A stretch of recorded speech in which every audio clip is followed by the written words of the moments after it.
Hey friends, tonight, let's explore something a little unexpected. You're standing in the middle of a medieval village square, wearing your nicest well. Let's be honest, your only tunic that doesn't smell like cabbage soup. There's a goose honking somewhere, a fiddler warming up with what might be music, and your uncle is already drunk on cider. You're not getting ready for a romantic union. You're negotiating livestock, because tonight we're talking about medieval weddings, and you, dear listener, are the bride or groom, or possibly both, if your parents were especially ambitious with land deals. This isn't a fairy tale. This is economic strategy wrapped in ribbons and slightly moldy bread.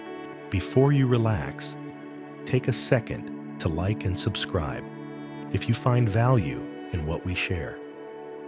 And tell me where and when you're listening from. I love knowing where this sleepy time history is reaching. Now dim the lights, maybe turn on a fan for that soft background hum, and let's ease into tonight's journey together. So your wedding. The chickens have been cleared from the square.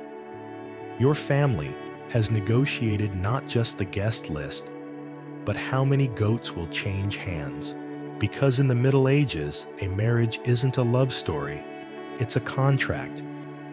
Between families, between farms, between the future of two bloodlines that may or may not have ever made eye contact. Your dowry isn't optional. It's the entire point. You're not so much a partner in a relationship as you are a line item in a land transaction. Your father isn't crying because you're growing up. He's crying because he had to throw in an extra cow to close the deal. Let's say you're the bride in this situation. You haven't seen the groom much? Maybe once through a market stall. He sneezed. That was romantic. But now you're about to become his wife, and you're learning more about how many acres his family owns than what his favorite food is. Spoiler, it's probably porridge. If you're the groom, congratulations. You've been reminded 10 times that this match will secure your family access to the watermill. No pressure. But if this doesn't work out, your family might be grinding grain with rocks again. The ceremony is less. Here comes the bride, and more, here comes the clause about inheritance. The priest, if one is even present, reads more from a land register than a Bible. And if the couple's lucky or unlucky, depending on your perspective, there may be a scribe there to witness the agreement. Because what matters is the paper trail, not the heartfelt vows. You might say, "I love you," but the only words anyone really cares about are, "We agree to merge properties under customary law." It's easy to assume that medieval people didn't care about love. That's not quite fair. They just had a long view of it.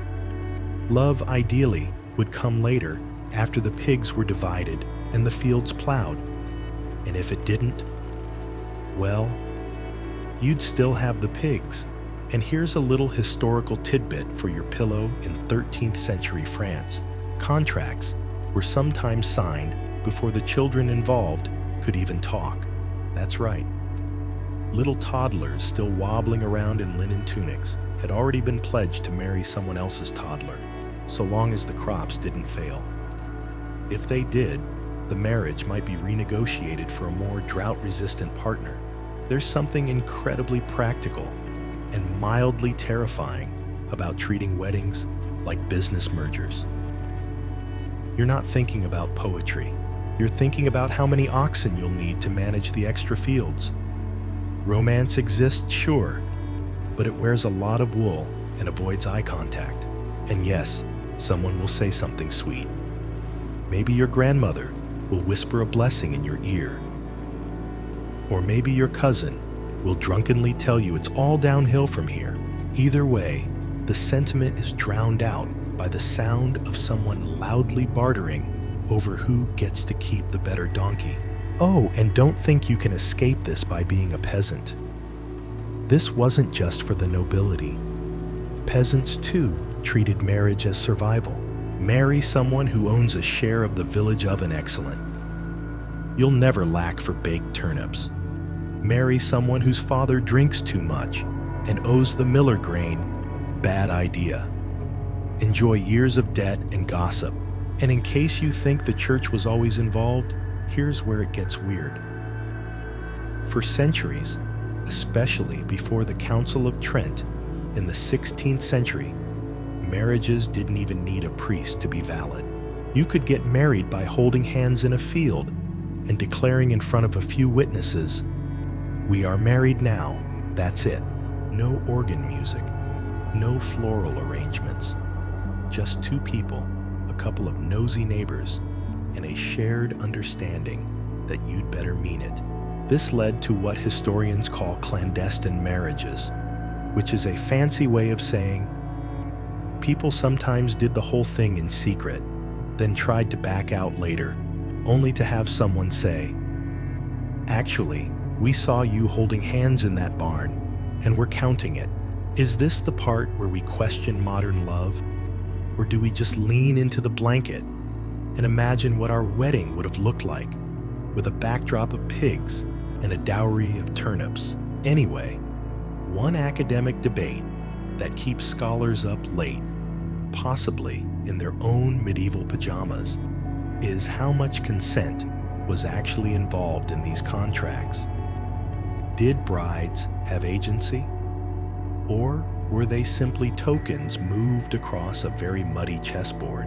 Now imagine trying to tell your medieval parents that you want to marry someone just because you like them. That's adorable. It's also economically reckless. So the next time someone tells you they're planning a rustic wedding with medieval flair, ask them how many goats are being exchanged and whether anyone's uncle is challenging the priest's authority. That's commitment. And remember, if you're lucky, love might follow the contract. But in most cases, it's the cows that come first.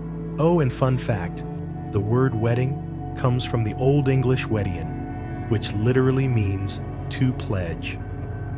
Nothing about cake, all about the promise. You're now married, by the way, to someone you barely know.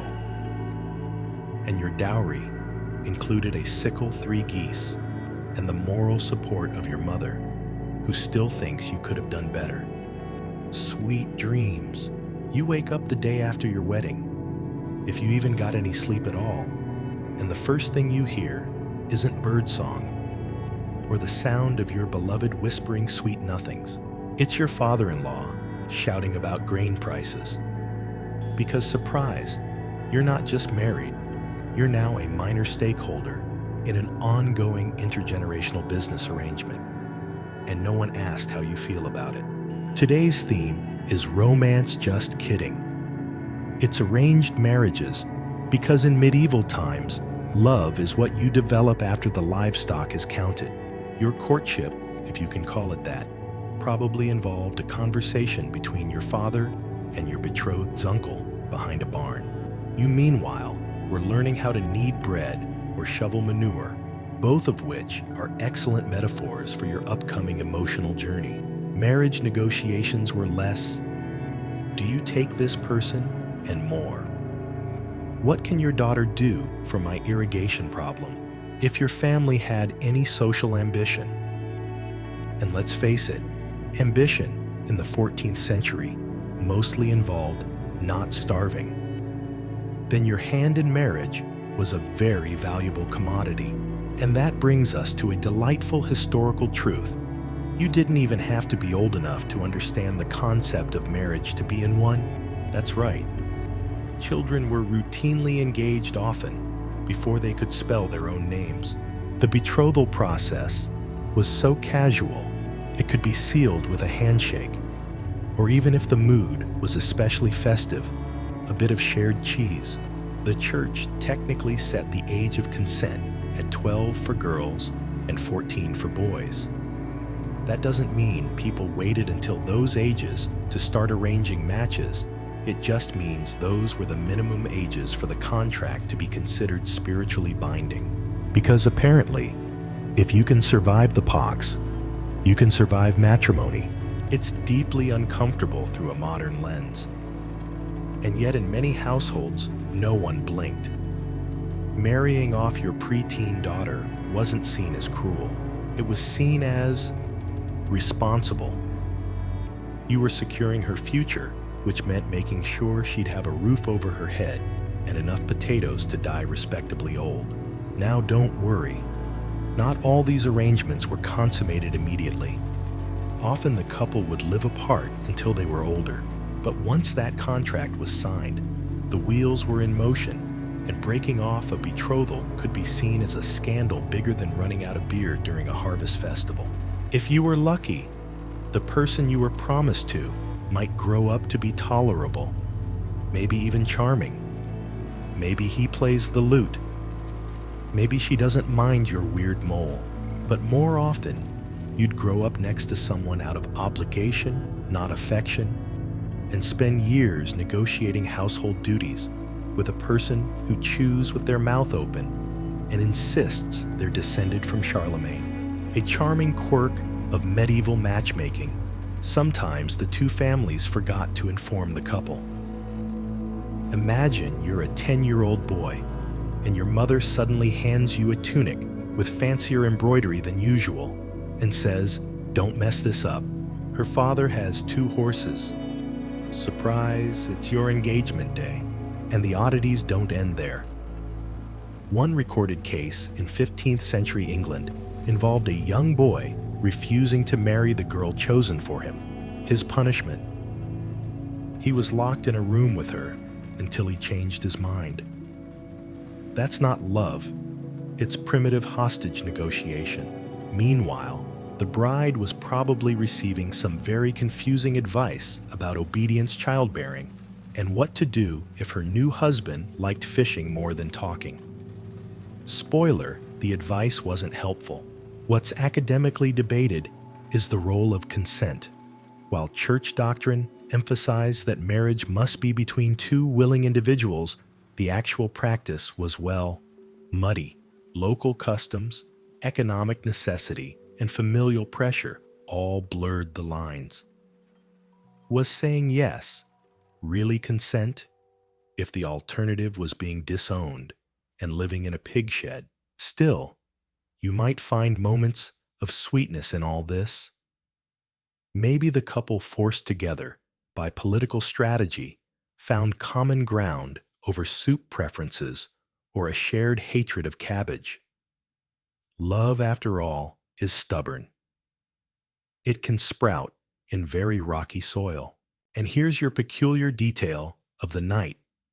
In certain Germanic regions, if a betrothed couple broke off their engagement, the offended party could demand public penance. That meant showing up to church, wearing only a shift, and reciting an apology in front of everyone. Which is one way to make cold feet feel very, very chilly. You may be wondering what happens if someone refused entirely. Could you just run away and live in the woods with a singing goat named Henry Not Quite?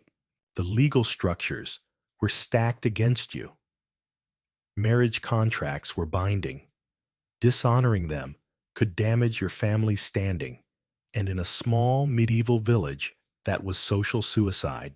You'd be known as the one who ruined the alliance with the Bakers' Guild, and no one would sell you flour again. Even noble families weren't spared. In fact, the higher up the social ladder, the more constrained your choices. Your personal happiness was a footnote to the feudal chess game. Kings and queens were bartered off like sacks of grain, except with worse odds of getting out of the deal without civil war. Of course, once the ceremony was done, and the bride was walked across the village square like a ceremonial loaf of bread, the real fun began. You were married. You were expected to fulfill your duties. And if you were 10 years old, your main duty was to wait, uncomfortably. And one more lighthearted note. There are records of medieval jesters mocking wedding guests during the ceremony. That's right. Imagine standing there in your itchy woolen best being insulted for having a lopsided haircut while trying to remember if you're supposed to say I or amen. Romantic, isn't it? So if you ever feel pressure from modern dating culture apps, ghosting awkward texts, just remember, at least no one's trying to marry you off at age 8 because your father wants better access to the neighbor's barley field. Oh, and if someone ever tells you arranged marriages were simpler times, gently remind them that simplicity and happiness are not always the same thing, especially when you're 12 and your wedding present is a butter churn. Sweet dreams, little economic asset. You're standing in the middle of your wedding feast, but you're too short to reach the bread. That's because you're 12. And so is your new spouse. The grown-ups around you are toasting loudly, clapping you on the back like you've just secured a treaty with France. Meanwhile, you're still trying to remember whether you like cabbage. Welcome to the next chapter in your medieval marital journey. You're not emotionally ready, but biologically, the church says you're good to go. Let's talk about age. In medieval Europe, hitting puberty wasn't a biological footnote, it was a social alarm clock. For girls, it often meant the end of childhood. If you could bear children, you were considered ready to marry. And the idea of waiting for emotional maturity, that would have been adorable if anyone had thought of it. So yes, you and your betrothed might both be in the awkward phase of life where your voice cracks mid-sentence and you're still scared of geese. But no one's waiting for your braces to come off. Once you're of age 12 for girls, 14 for boys, your family might consider it downright lazy not to get you married. In theory, consummation was supposed to wait until physical maturity. In practice, that depended on the community, the pressure, and how closely your neighbors cared about canonical law. Now, if you're imagining noble families standing around with clipboards and careful timelines, don't. This wasn't a bureaucratic process. This was muddy, improvised, and often tied to things like failed harvests, lost political alliances, or Aunt Beatrice's dreams of merging with that family who has indoor plumbing. And it wasn't just Europe. Across medieval societies, young marriages were common, sometimes symbolic, sometimes very much not. In some places, if the marriage wasn't immediately completed, the bride might continue to live with her parents until she was ready. Translation: old enough to be useful in the field or the bed, whichever came first. You might think this is a tragic loss of childhood, and you'd be right. But within the medieval mindset, marriage was more about function than feeling. Life was short. Childhood, as a distinct and protected phase, simply didn't exist the way we understand it today. If you were old enough to herd sheep or harvest barley, you were old enough to sign your life away in a binding marriage contract. Now here's a curveball. Despite all this structure, some of the youngest marriages were also the ones people remembered with the most odd affection.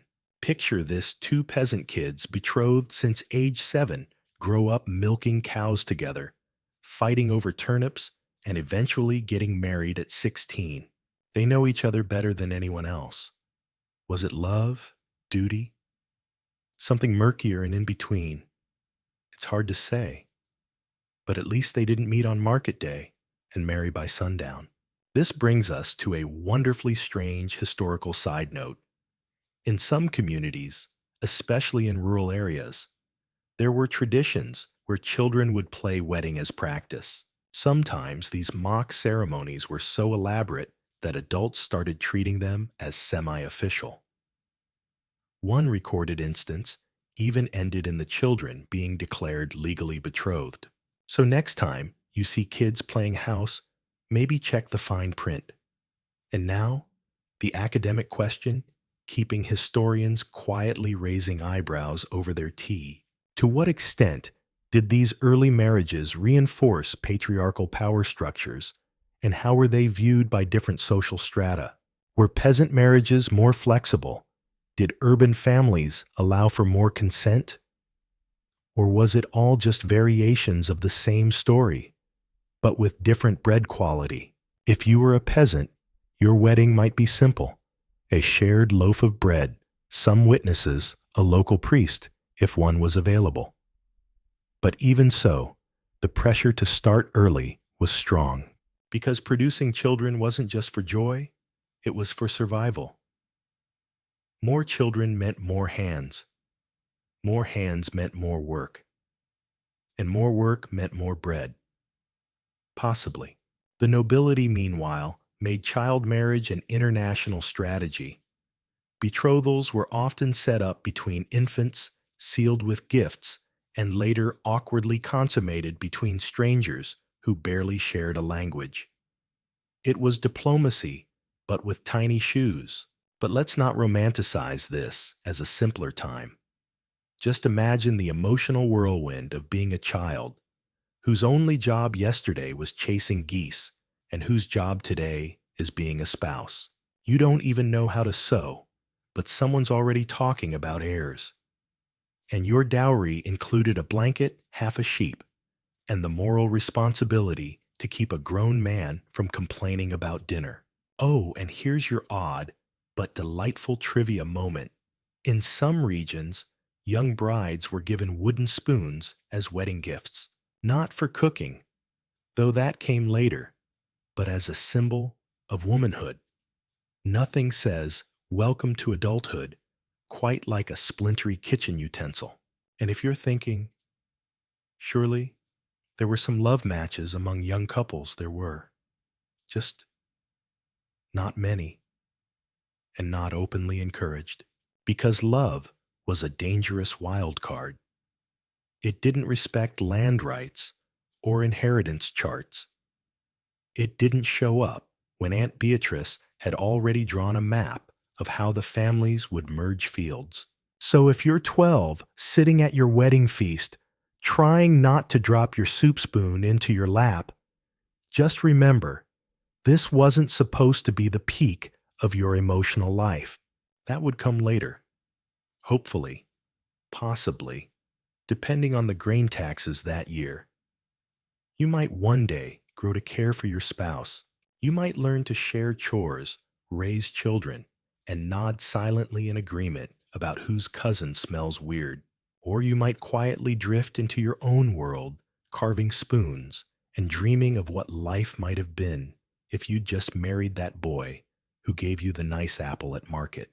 And, hey, silver lining, at least no one's making you write wedding vows. Because poetry was reserved for knights and clergy, not two teens who just learned how to write their names. So, sleep well, little bride, little groom. You've got a life of shared turnips ahead of you. And maybe, if the harvest is kind and the rats stay away, a few soft moments of something that feels like love. You're standing in a field. There's no church in sight, no choir, no dramatic kiss scene. Just you, your intended, and two confused goats chewing grass in the background. And yet, congratulations, you're now married. Because in much of medieval Europe, you don't need a priest, a witness of high standing, or even a cake made of bread lumps. All you need is mutual consent, spoken aloud, and ideally not while someone is mid-sneeze. This, my sleep-seeking time traveler, is the wonderful mess of hand-fasting, ferba de presenti, and other DIY marital traditions that made weddings both flexible and legally terrifying. Let's talk about how easy it was to accidentally get married in the Middle Ages. If you and someone else said, "I take you as my wife," and "I take you as my husband," out loud with intention, even if you were in a barn, and even if one of you had cabbage stuck in your teeth, it counted. It was called present consent, and it was binding. You didn't need a witness. You didn't need to sign anything. You didn't need to inform your parents, though. Forgetting that part might get you disinherited or whacked with a ladle. This is how we end up with the medieval version of Wait What We're Married. Now the church didn't love this. It made things messy. But for centuries, it was legally valid. So long as both parties were of age and agreed, bam, marriage achieved. Which is how we ended up with young couples sneaking into haylofts, whispering vows, then returning to the village, looking suspiciously solemn, and later trying to claim they hadn't meant it that seriously. Theologians and bishops eventually had enough. In the 12th and 13th centuries, efforts began to formalize weddings, especially among nobles. But it wasn't until the Council of Trent in the mid-1500s that the Catholic Church mandated a priest and witnesses to validate a marriage. So yes, for hundreds of years, the legal system was like, did they say it out loud? In Latin or Old French? Were they standing near a tree? Fine. They're hitched. Imagine the tension of standing too close to someone in a field and joking, "I marry you." Uh-oh. If they respond earnestly and a passerby overhears, you might just find yourself legally bound to someone you were only trying to impress with your cheese jokes. This is why many communities leaned into bands' public announcements of intent to marry. Banns were shouted in church 3 Sundays in a row to make sure no one had a secret spouse in another village. It was like medieval Facebook relationship status, but louder and with a much higher chance of being interrupted by a jealous shepherd. And yet even banns couldn't stop all the creative unions. One tale from 14th century England tells of a couple who got married in a tavern with ale and loud singing. It counted because they said the words with feeling, possibly slurred, but still legal. Which leads us to the academic head-scratcher. How did such informal rituals coexist with growing church authority? Some argue that hand fasting was a remnant of older pagan customs, tolerated because it was useful. Others see it as a loophole for people who couldn't afford formal ceremonies. Either way, it created a delightful tension between personal agency and social chaos. Now, for the fun fact of the night, in Scotland, particularly in the borderlands, hand fasting remained common long after it faded elsewhere. Couples would marry for a year and a day. If after that time they didn't want to stay together, they could walk away without scandal. The phrase "try before you buy" comes to mind, though, with considerably more wool clothing involved.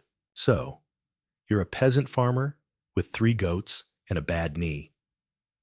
You meet someone at a midsummer festival, and there's music and mead and some flirtatious vow-making.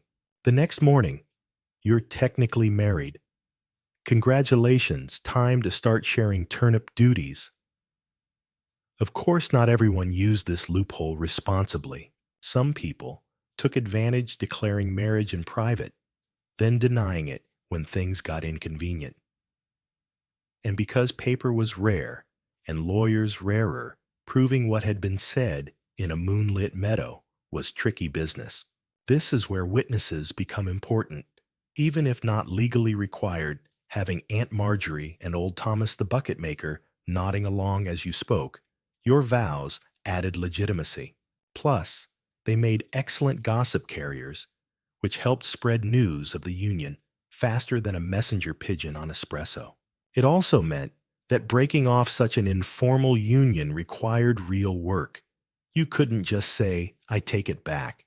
You had to prove that the vows weren't sincere, that coercion was involved, or that someone was already married to that suspiciously quiet man in the woods who kept showing up during hay season. Romantic, isn't it? And the social pressure was immense. If you declared marriage in front of others, your entire community would expect you to honor it. Not doing so risked not just moral condemnation, but practical isolation. No one wants to buy onions from the person who jilted Mary after promising to share a plow. Even noble families were caught in the web of verbal consent. If a young noblewoman declared herself married to someone beneath her station, even jokingly, her family might spend months in court trying to undo it. Words were weighty. They weren't just expressions. They were contracts with cosmic consequences. So, if you're lying in bed tonight, wondering whether your dreams will include a medieval romance, just remember, one whispered sentence in a field could tie your fate forever, or at least until someone found a loophole involving consanguinity forgotten vows, or a helpful bishop with loose standards. Sweet dreams. And maybe double-check your hayloft before practicing any wedding lines, just in case. You've made it to the ceremony. Not the dreamy flower-strewn kind you imagined, but something closer to organized peer pressure with musical accompaniment. You're standing in the village square, surrounded by more people than you knew lived within 10 miles. Someone's playing a flute off key. Someone else is throwing barley. And your cousin is already crying, and she's not even sure why. This is not a wedding for you. This is a wedding for them. Medieval weddings were very public affairs. Not public like we posted a picture online, but public like every human dog and half-interested chicken within walking distance is here. Because in the Middle Ages, marriage wasn't just a personal bond, it was a community event. And more importantly, a legal witness event. The more people who saw it happen, the harder it was to pretend it didn't. You and your soon-to-be spouse are being walked, nudged, and occasionally shoved toward a central table or platform. The priest is already sweating through his robes. You're trying to remember if you should smile or look devout. And your uncle just yelled, "Kiss her now," even though that part comes after the exchange of sheep. That's right. Alongside the "I do," or the medieval equivalent with the "I wed," there's also the gift exchange. Not rings. No one's tossing bouquets. This is the serious handover of land deeds, kitchenware, or occasionally livestock. It's called the morning gift, and it's a sign of the husband's economic commitment. Romantic, perhaps. If you find romance in a goat named Marjorie, you're expected to stand quietly while the elder speaks of duties of family honor, of how your great-uncle married a woman with sturdy hips and built a legacy of cabbage. No one asks how you're feeling. Your feelings, dear listener, are not in the budget. And there's a reason all this is happening in the open air, or at the church doors. Church weddings before the Council of Trent often didn't take place inside. That would have implied something private or mystical. Instead, you marry at the threshold, the literal doorway of the sacred and the secular. The entire village gets a clear view of you, your trembling hands, and that one neighbor who always brings a flute but never a tune. Once you're declared married, the mood shifts. Now it's about proving it, not just to each other, but to everyone watching. The cheers get louder. There might be a toast with weak ale. And someone's bound to make an innuendo involving plowing, because medieval people were nothing if not aggressively agricultural in their metaphors. And if you thought you'd have a moment of quiet after that, absolutely not. Because next comes the wedding feast. Imagine a barn filled with shouting, drinking, elbowing, and questionable stew. The food varies wildly depending on class. If you're noble, you get roasted meats, sugar-drenched delicacies, and a performance by some minstrel who rhymes blessing with undressing. If you're a peasant, you get boiled things, all the boiled things, and possibly a bread pudding made mostly of sadness and barley flour. There's dancing. There's singing. There's also that one guy who always tries to stand on a table and ends up in a haystack. He's in every century. And here's your delightful detail of the night. In parts of France and England, it was customary for the village to physically escort the couple to the wedding bed after the feast.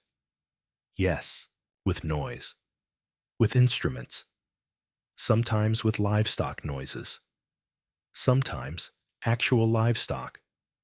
This tradition called charivari was part blessing, part peer pressure, and entirely too loud for the delicate moment you were hoping for. If you were especially unlucky, someone would throw peas. Don't ask. The idea was to make the moment public, memorable, and unavoidably witnessed. You might even have to sit on the bed in full view of friends, neighbors, and the town blacksmith who is definitely drinking out of a boot. The purpose: to ensure that the marriage was real and that everyone could now rest easy knowing your union was sealed both spiritually and well practically. Is it uncomfortable? Yes. But it's also very medieval, and the social power it carried was enormous. Once the village had witnessed your union, you were truly married, not just in the eyes of the church, but in the minds of the community. From that point forward, everything from your seating at church to your access to the communal oven was shaped by your status as married folk. This leads to one of the great academic puzzles of wedding history. Why were medieval communities so deeply invested in making weddings public spectacles? Was it legal caution, spiritual ceremony, or good old-fashioned gossip economics? Most historians agree it was a bit of everything. Marriage tied families together, redistributed wealth, affected inheritance, and shaped the very social fabric of towns. A wedding wasn't just about love. It was a social contract you couldn't sneak out of because 50 people watched you get roasted by the priest and pelted with peas. But for all the noise, the feasts, the music there were moments of sincerity too. A glance between the couple, a shared sip of watered-down ale, a quiet promise made over turnip stew when no one was looking. And if you're lying in bed tonight, imagining what your medieval wedding might have looked like, just know you would have danced badly, been slightly overfed, and gone to bed with barley in your shoes, but also perhaps with a heart just a little fuller than it was that morning. Because even in the middle of a noisy field with goats, something soft might have happened. Sleep well, newlyweds. It's the morning after your very public, very chaotic wedding, and someone is knocking on your door. It's not a friend delivering breakfast. It's your neighbor. And they're bringing a bed. Welcome to the surprisingly symbolic and slightly intrusive tradition of the medieval wedding gift, the marriage bed. This isn't a joke. The bed is real. It's large wooden, often carved with floral or religious symbols, and heavy enough to require 3 villagers and a mule to get it through the front door. It might be the most expensive piece of furniture you ever own, and it's being installed in your home right now while your hair is still matted from dancing and you haven't even found your other shoe. In medieval Europe, the bed was more than just furniture. It was a symbol of a new household, a declaration that you as a couple now existed in the eyes of society economics, and that one aunt who will not stop asking when the babies are coming. The marriage bed was a gift from the groom's family, or sometimes the bride's, and it wasn't just ceremonial. This was where children would be conceived, where fevers would be sweated out, and where you'd huddle under heavy wool blankets, trying not to breathe in too much chimney smoke. It was both cradle and coffin future, and finality all rolled into one large creaky frame. And here's a charming medieval twist. This bed might have been blessed before use. A priest could sprinkle holy water on it. Friends might hang protective herbs nearby, lavender for peace, rue for fertility, garlic to ward off gossip. Okay, maybe not gossip, but definitely spirits, and possibly in-laws. If you were wealthy, your bed might be enclosed a four-poster with curtains to keep out the cold and the judgmental eyes of relatives. If you were poor, you got whatever passed for padding in the village straw rags, old tunics. And if you were really poor, you shared the sleeping loft with goats. Romantic. Now let's talk about the part no one wanted to say out loud, but everyone was thinking: the consummation. In the medieval mindset, a marriage wasn't truly sealed until it was completed. And yes, there were communities and even noble courts where people could be asked to prove consummation. Not with photographs, of course, but with witnesses' bed sheets or testimonies. Sleep tight. This leads us to one of the more absurd traditions, the bedding ceremony. Imagine it.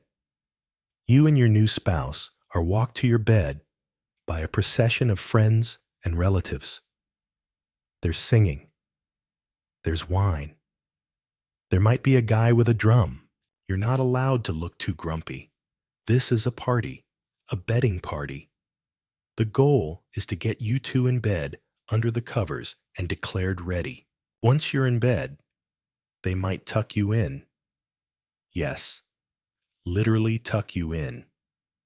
Then raise a toast and walk out, leaving you alone with someone you may have known for roughly 7 hours. Congratulations, the pressure is off. Except it isn't, because tomorrow people will want to know how it went. And here's your fun, strange fact of the night. In some medieval regions, there was a tradition where the newlyweds were expected to show a piece of the wedding sheet the next day with evidence. This was to prove the bride's virginity and the legitimacy of the marriage. Don't worry, we're keeping it PG, but suffice it to say, laundry became a public affair. Of course, this tradition was mostly reserved for wealthier or noble households, where inheritance was serious business and scandal could unravel dynasties. For peasants, the sheet checking was far less common, mostly because no one had extra sheets. The academic debate here is oddly rich. Was the bedding ceremony a form of communal support or social control? Some historians argue that it was a way to celebrate the couple's union and bless it with joy. Others say it was surveillance disguised as festivity, a reminder that your body, like your marriage, was partly owned by the community. Both views probably hold some truth. In tight-knit villages where privacy was a luxury, weddings weren't just private choices, they were public stakes. Everyone had a reason to care whether this marriage worked, whether children came, whether land was shared, whether the couple stopped throwing cabbages at each other in public. And if you're thinking, that sounds exhausting, you're right. Which is why many newlyweds woke up the next day, not to pancakes and cuddles, but to a long to-do list: clean up the feast, thank the in-laws, return the goat that wandered inside, and figure out where you accidentally placed the morning gift. Speaking of gifts, let's rewind. Alongside the bed, other traditional gifts might include a wool blanket, a copper kettle, a small bag of grain, or in one documented case, a live swan. If someone gifted you a swan, it was both a compliment and a problem. You couldn't eat it too prestigious, and you couldn't really house it either unless you had a moat. If you're feeling overwhelmed, you're not alone. Many couples in the Middle Ages entered marriage with a mix of uncertainty, exhaustion, and the desperate hope that love might eventually show up like a wandering minstrel off key, but heartfelt. The day after the wedding was rarely restful. It was transition time. You were now expected to become not just husband and wife, but adults, farmers, parents, allies, heirs, peacemakers, and occasional breadwinners. Literally, you had to bake. And maybe, just maybe, after the noise faded and the soup cooled, you'd sit on the edge of your enormous holy water sprinkled bed and whisper something kind to each other. Like, "I saved you the bigger blanket corner," or "I think the goat likes you." Because that more than the peas the feast or the musical bedding parade is what made the marriage real. Sleep well, and maybe fluff your pillow with a little extra care tonight, just in case your ancestors are watching. You wake up a married person. Not because of some magical transformation overnight, but because the whole village saw you go to bed literally. And now, it's time for another big decision. What do you wear to let the world know you're officially wed? Forget the white dress. Forget the veil blowing in the breeze. In the Middle Ages, your wedding outfit was whatever you owned that didn't smell like turnips and didn't have visible patchwork.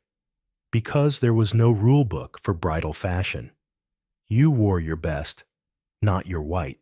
In fact, white wasn't even a wedding color. Not unless you were royalty and had servants willing to bleach things with stale urine for weeks in advance. Yes, really. Medieval laundry was enthusiastic. Instead, brides wore blue if they could associate it with purity and the Virgin Mary. Red was popular too, symbolizing fertility luck and the possibility that no wine stain would show.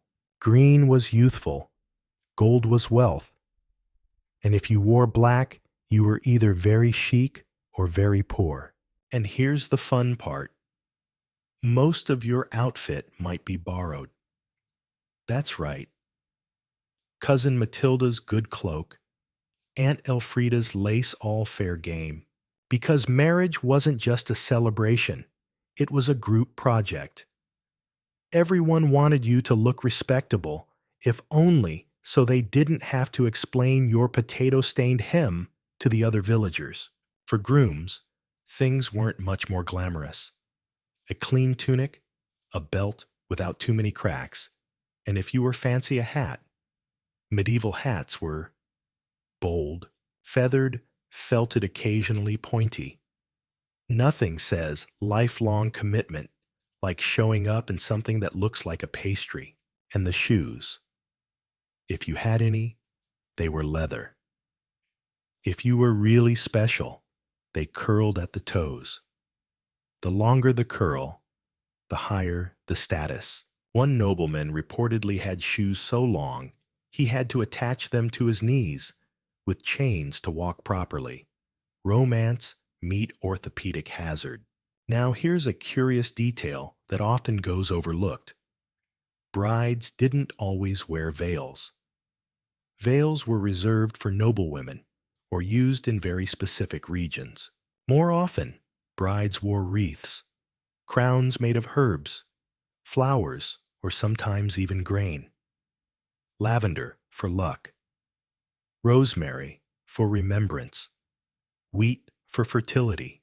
You were a walking garden with mild hay fever.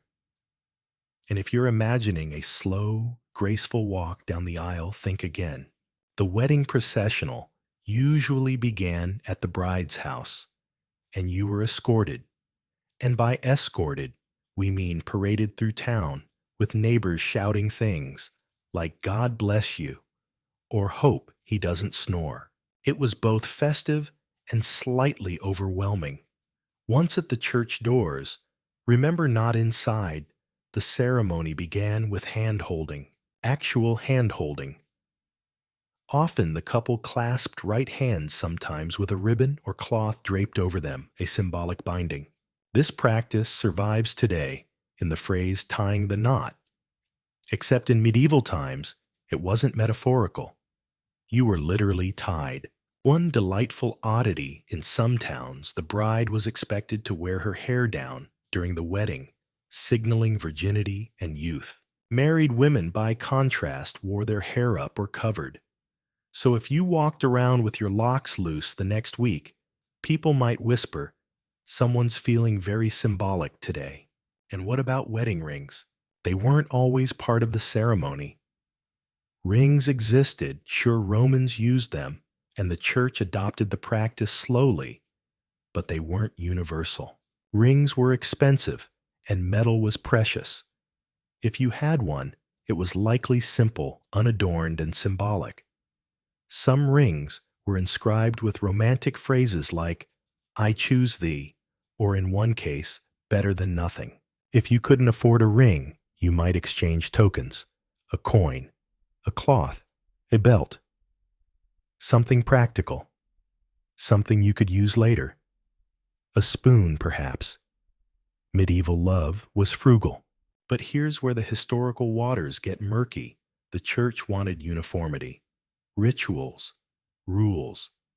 But local customs were stubborn.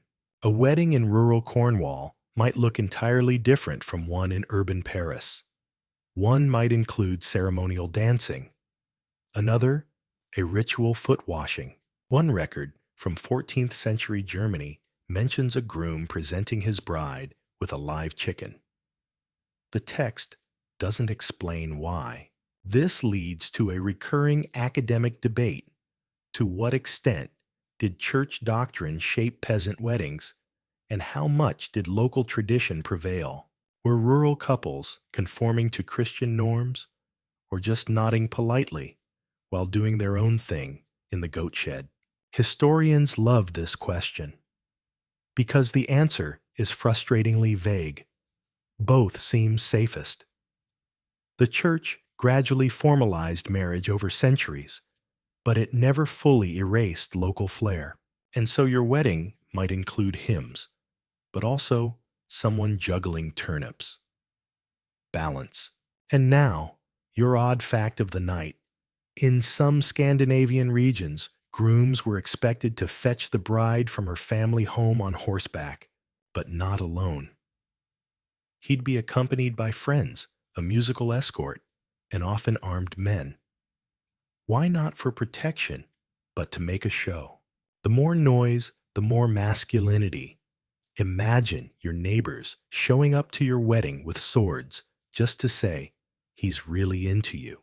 So if you're picturing your medieval wedding outfit, imagine colors, layers, herbs, borrowed bits, and a lot of well-worn pride. You weren't dressing for a fashion magazine. You were dressing to tell the village, "This is real. I'm married. And no, I didn't spill gravy on my best tunic. That was decorative embroidery."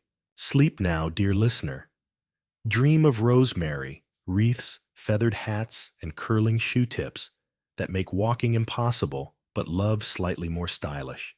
You're at your wedding feast, seated awkwardly beside your new spouse, who is trying to figure out which end of the bread is edible and which part is decoration. You're not sure either, because there in the center of the table, towering like a medieval carbohydrate monument, is the so-called wedding cake. Except it's not a cake. It's a pile of dry, crusty loaves that may or may not survive a direct hit from a catapult. Welcome to the medieval wedding banquet, where everything is slightly off, surprisingly loud, and somehow still charming. Let's talk about that cake. In many parts of medieval Europe, especially in England and France, the tradition involved stacking buns, or small loaves of bread, into a tall heap. The couple was then expected to lean over the stack and kiss without knocking it over. If you managed the kiss, it meant good luck, prosperity, and presumably excellent neck control. Did people always succeed? No. Did the loaves occasionally collapse into someone's stew? Absolutely. But the mess was part of the fun. And in a world where dessert was rare and sugar was a luxury, a leaning tower of slightly burned bread rolls was festive enough. Now, depending on your social class, the rest of the banquet could be either a lavish spread with roasted peacocks dyed blue or a pot of communal stew served with a ladle and a vague apology. For nobles, the menu might include roasted swan, glazed fruits, pottage thickened with almonds, meat pies shaped like animals, and spice wine so strong it could clear your sinuses for a week. Some households went so far as to dye their food with saffron beetroot or powdered gold for aesthetic reasons, because what says eternal love better than a chicken that looks like molten treasure? Peasants, on the other hand, dined on barley stew, coarse rye bread, and ale that was about as alcoholic as a slightly naughty breeze.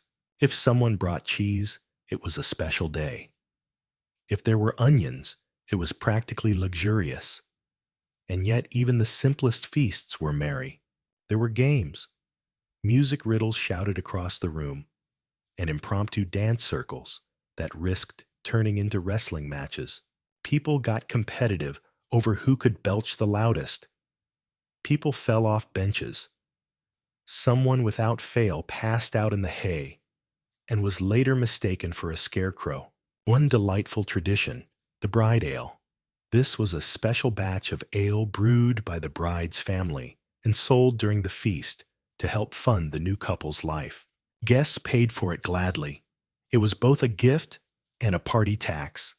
And yes, it's where we get the word bridal. Your entire wedding vocabulary is secretly soaked in beer. Want a weirder custom? Of course you do.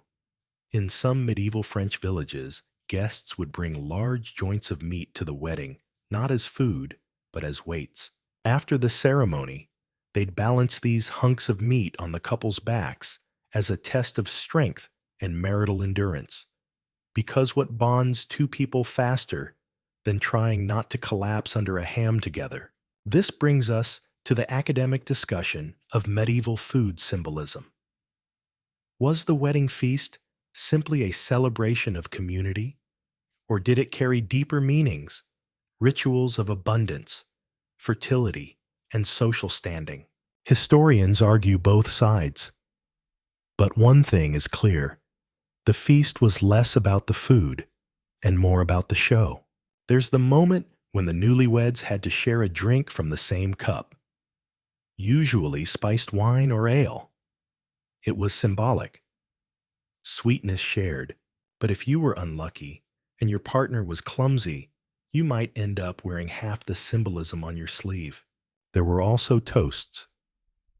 Not polite whispered ones like today, but loud poetic, and often slightly inappropriate ones shouted from across the room. To the bride's hips, "May they be fruitful," was not out of place. Neither was, to the groom's shoes, "May they last longer than his hairline." And yes, sometimes someone brought out an instrument, maybe a lute, maybe bagpipes, maybe tragically both at once. And when the musicians got going, the dancing began.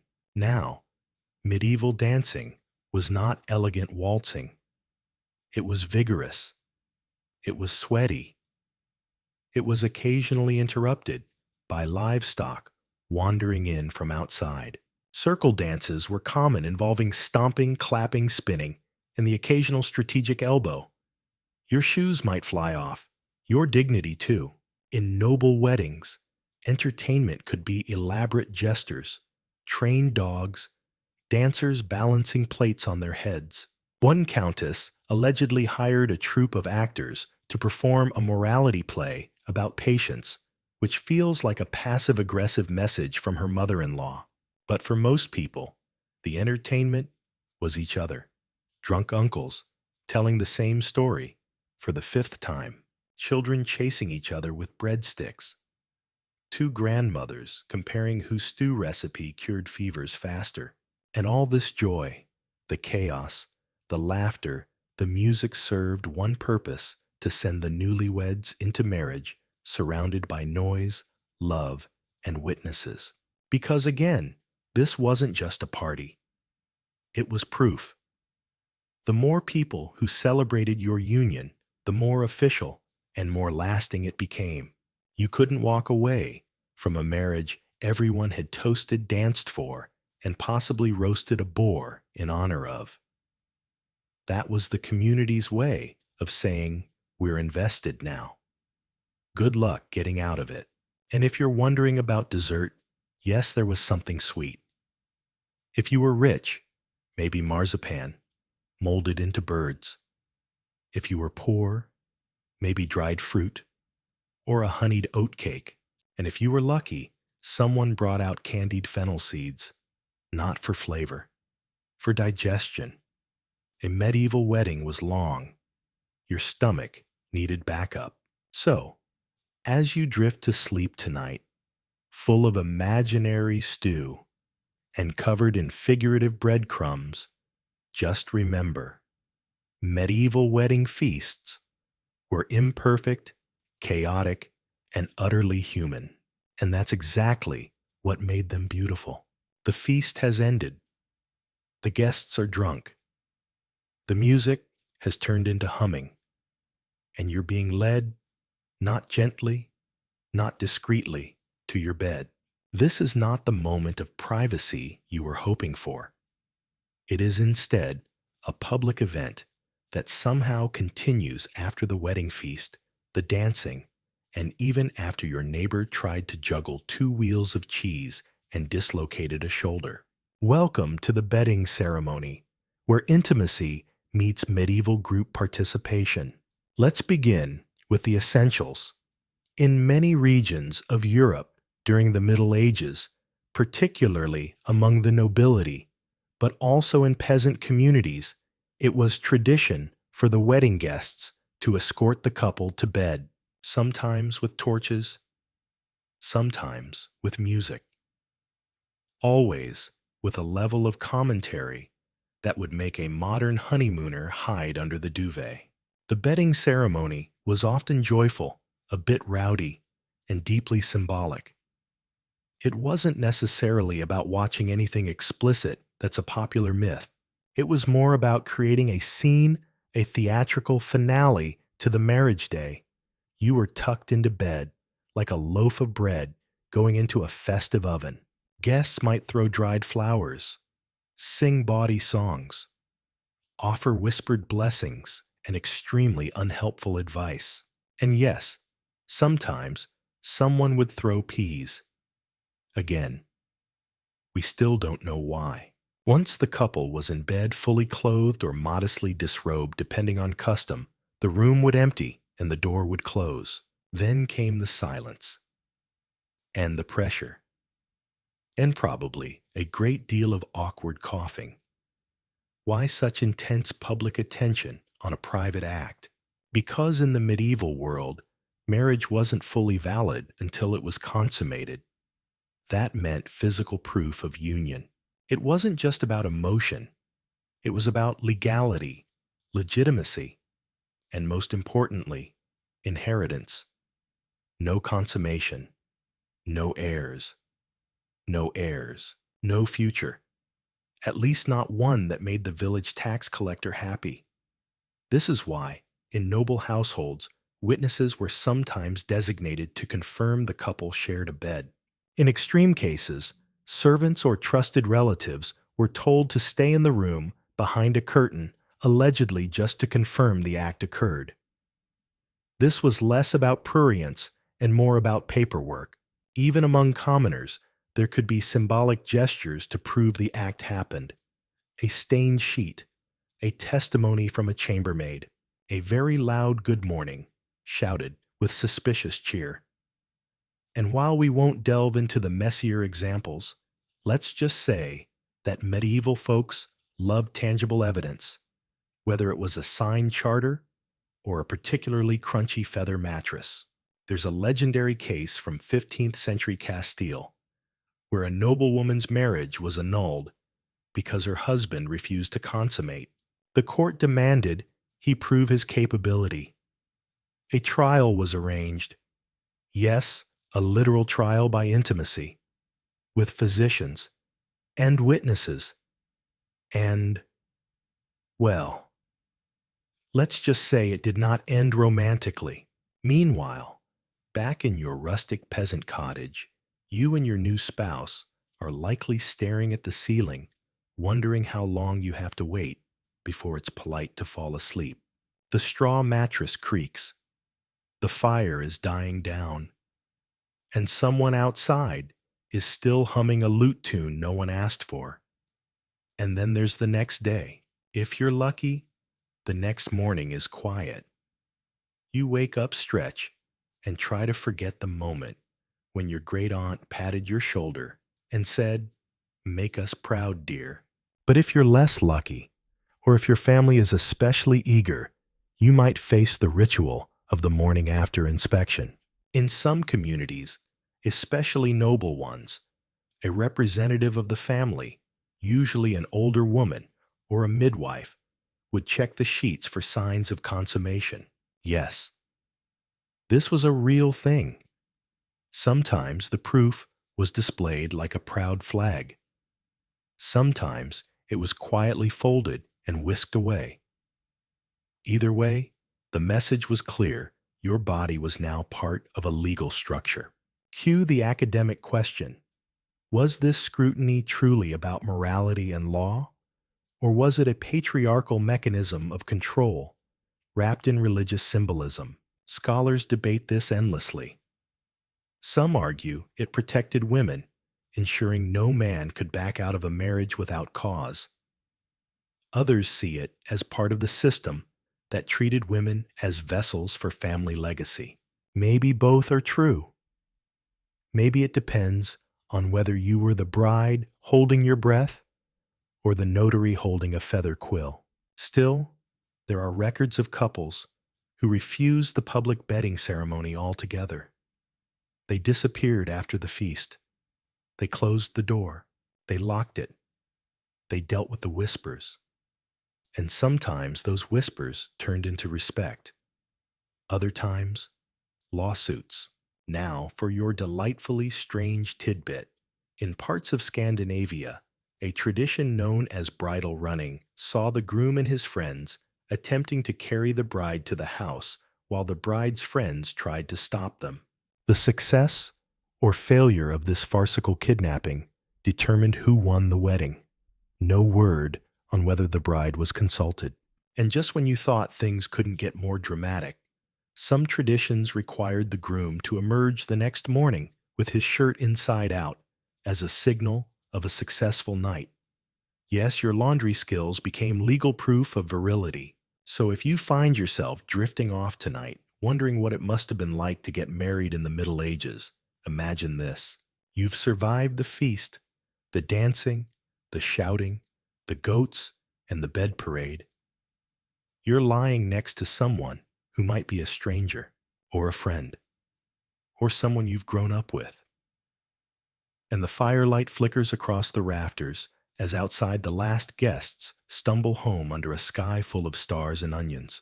You might be nervous, you might be tired, but you've entered a new chapter, one witnessed blessed and tucked into the hayloft by an entire village. Sleep well, newlyweds. You wake up to birdsong smoke from a neighbor's chimney and someone shouting that the goat is in the grain bin again. In other words, a normal morning, except now you're married. Legally, publicly, spiritually, and thanks to that whole bedding ceremony definitively. And yet, as you stretch and pull yesterday's dried flour out of your hair, something about this new identity doesn't sit quite right. Not because you dislike your spouse, though you're still not sure about their stance on garlic, but because deep down, you know one terrifying truth. If this all goes wrong, there's no reset button. Welcome to the wonderful, frustrating, and almost entirely unbreakable world of medieval marriage law. Let's get one thing clear. Medieval marriage, once consummated, was considered indissoluble. As in, there's no oops, that was a mistake, no friendly annulment form, and certainly no clean break with mutual respect and shared custody of the goat. The church said marriage was a sacrament like baptism or communion, and once performed, It couldn't be undone. Well, not easily. The church did allow for annulment under very specific circumstances. If one or both parties were too young, too closely related, already married to someone else, oops, or had been coerced, then yes, an annulment might be granted. But it required proof, and paperwork, and witnesses, and usually influence. If you were poor and miserable, good luck. If you were rich and politically important, let's talk. This is why so many medieval couples simply stayed together, whether it was a disaster or a delight, whether one of them snored like a dragon or forgot anniversaries. Not that anniversaries were really a thing yet. Divorce, as we know it today, was virtually non-existent in Catholic Europe. In rare cases, couples could be legally separated, especially if there was abuse or abandonment. But even then, they weren't allowed to remarry. They were just separated, emotionally, legally, spiritually marooned, like a very medieval version of It's Complicated. And what about infertility? Surely, if a couple couldn't produce heirs, the church might consider dissolving the union. Nope. Infertility was considered unfortunate, but not grounds for annulment. After all, the marriage wasn't just about children, it was about unity, spiritual bonding, and taxes. Always taxes. There was one exception, and it was awkward. If it could be proven that one partner was impotent, that is, physically unable to consummate the marriage, and this condition was permanent and incurable and known at the time of marriage, then an annulment might be granted. Cue the medieval court cases involving public discussion of private matters, witness trials, and very uncomfortable questions posed by men with large beards and tiny writing desks. It gets stranger. In one 14th century English case, a man accused of impotence was forced to undergo an examination by a panel of midwives and church officials. This was not a job anyone wanted. The verdict: he was deemed inadequate, and the marriage was annulled. History does not record whether he moved to another town and never spoke to anyone again. But we assume yes. Meanwhile, back in your cottage, you might be wondering, what happens if one of us just leaves? Well, desertion was serious. It could result in public shame, loss of dowry, and excommunication. But it happened. People fled bad marriages. They remarried illegally in other towns. They pretended their first marriage never happened. Some even faked deaths. It was less a loophole and more a desperate dive through a thicket of ecclesiastical thorns. Let's pause for your quirky fact of the night. In some medieval Italian towns, women who were abandoned by their husbands could post public notices demanding their return. If the husband didn't respond within a set period, sometimes 30 days, sometimes longer, the woman was officially declared wronged. She might then gain certain rights, like control over the household, or the goat, or the gossip. Which brings us to a favorite academic debate. Was the church's rigidity on marriage protective or punitive? Did it empower women by making men take responsibility? Or did it trap everyone in a system with no exits? The answer depends on the era, the region, the social class, and probably the size of your family's orchard. Still, it wasn't all legal doom and gloom. Some couples actually liked each other. Shocking, I know. There are letters from the late Middle Ages, mostly among the literate elite, showing tenderness, partnership, even affection. One husband called his wife the joy of my table and the calm of my soul. Another wrote, "Your soup is better than all the world's feasts," which is either romantic or a backhanded compliment about the neighbor's cooking. And even among peasants, companionship developed. You worked side by side. You raised children together. You survived plagues, poor harvests, and livestock theft. You might not have married for love, but love could grow like a stubborn herb in the cracks of obligation. But still, the finality of it all weighed heavy. If your marriage was miserable, you had few choices. You could pray. You could suffer. You could start a very dramatic song cycle about your woes.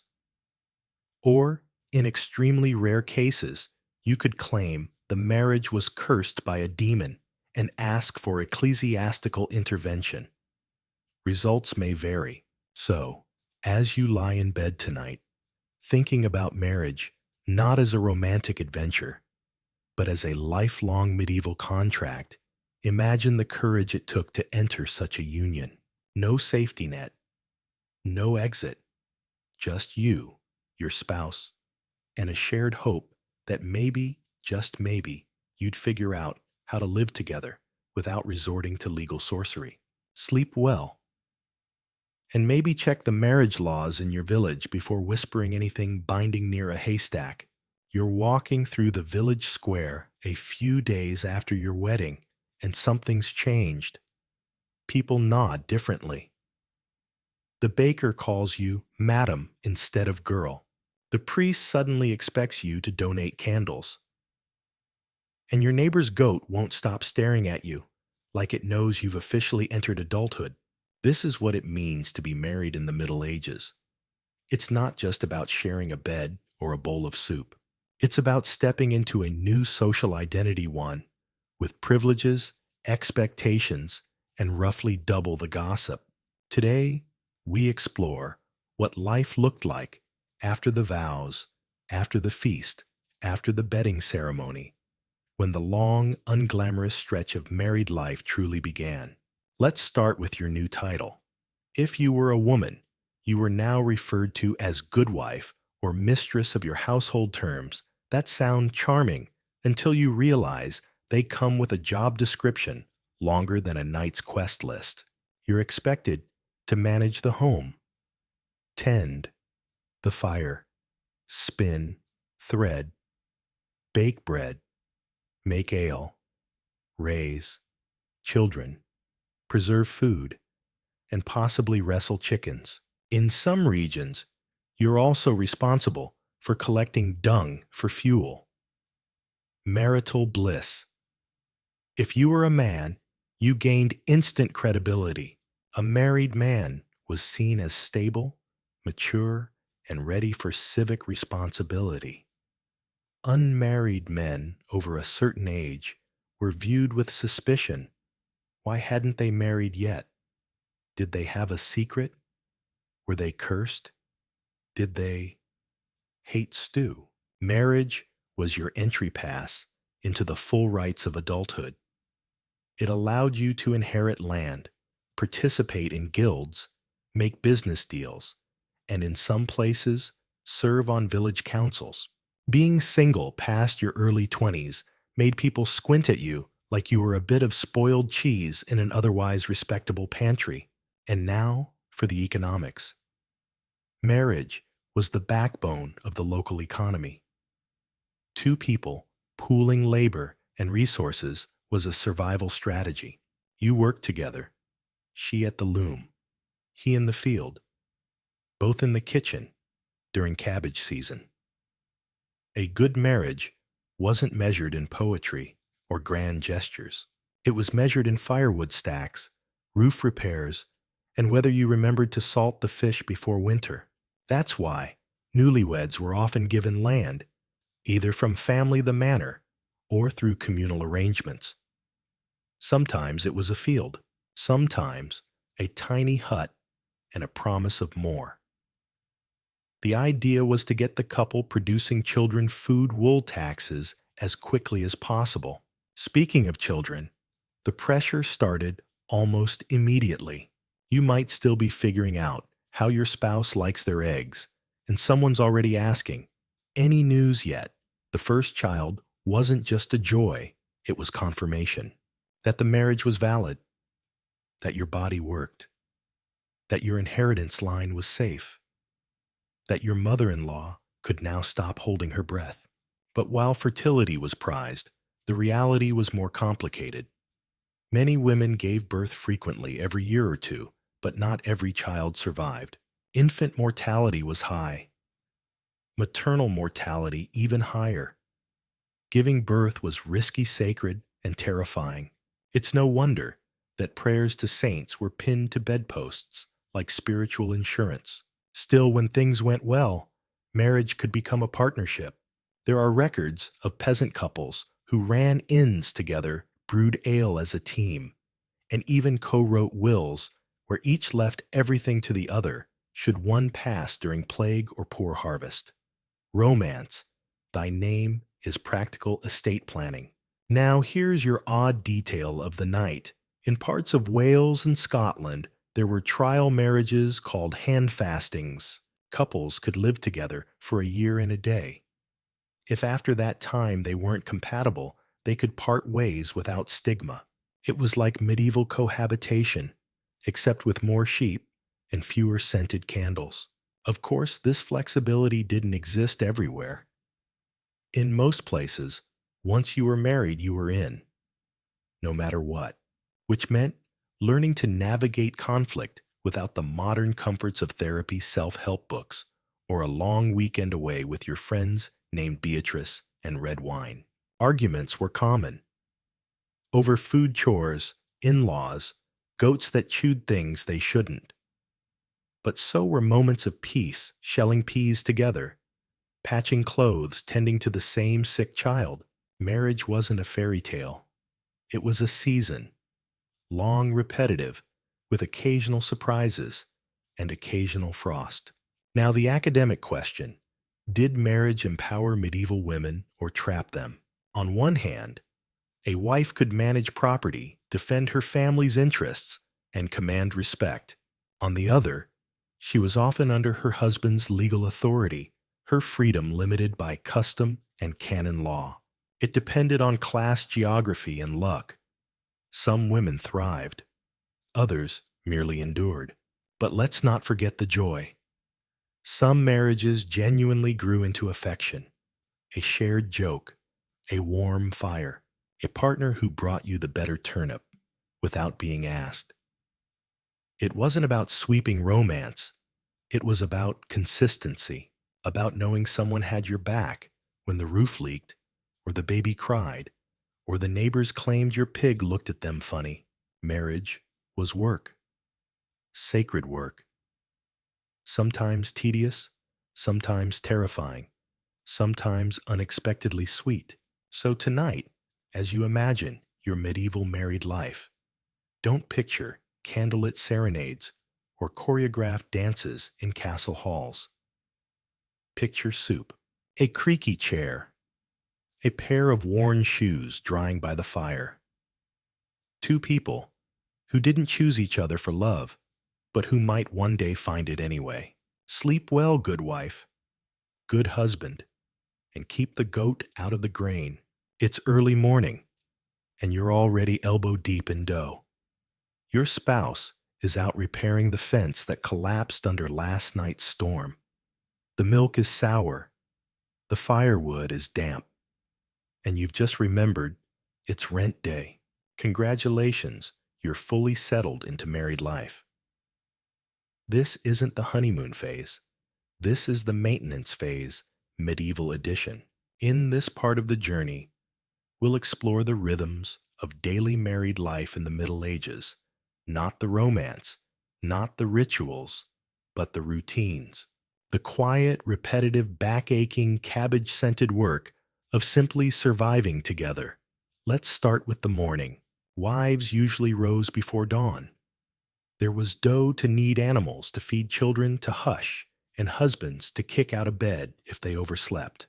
The hearth fire had to be coaxed back to life from last night's embers.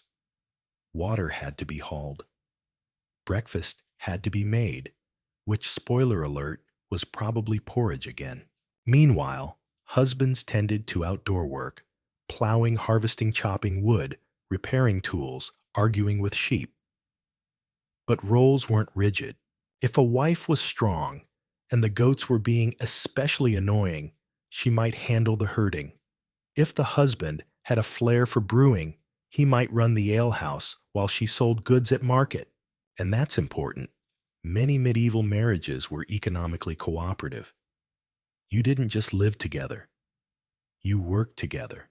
In cities, you might run a shop as a team. He built shoes, you handled the accounts. In villages, you harvested side by side, shoulder to shoulder, squabbling over whose turn it was to churn the butter. This idea of the household as a unit, a small economy in itself, is central to medieval married life. The Latin word familia didn't just mean family. It meant everyone under the same roof: spouse, kids, servants, animals, ghosts of ancestors. If you were into that, and yet gender roles were still clearly marked. Women managed the interior economy, food, cloth, children, chickens, reputation. Men handled exterior affairs, livestock, trade, legal stuff, arguing with neighbors over fence lines. But the overlap was constant, and in many households, survival required flexibility. Now let's talk about money, or the lack thereof. Many couples began married life in debt, either to the wife's family for the dowry, the local lord for the land, or the church for the wedding. Repayment came in the form of labor crops or sometimes additional children, because more kids meant more workers or more mouths. Depending on how many onions you had left, wives were expected to be economically productive.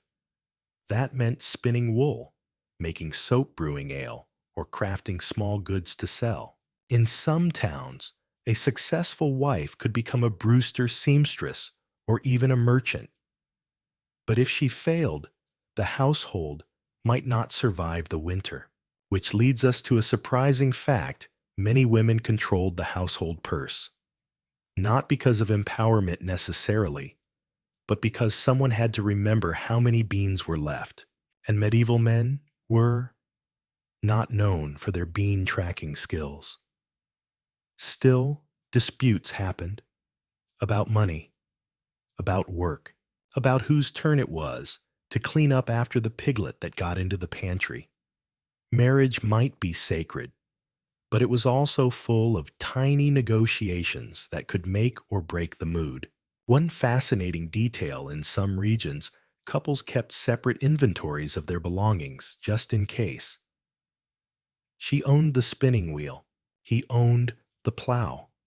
If they ever split, they could take what was theirs and argue about everything else in court. And yes, there were courts for this: manorial courts, urban courts, ecclesiastical courts. One 15th century record shows a wife suing her husband for selling her good cooking pot without permission. The court ruled in her favor. The pot was returned.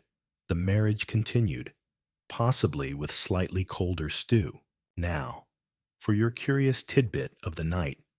In certain towns, there was a ritual called the scolding chair, a form of public shaming for husbands who let their wives do too much.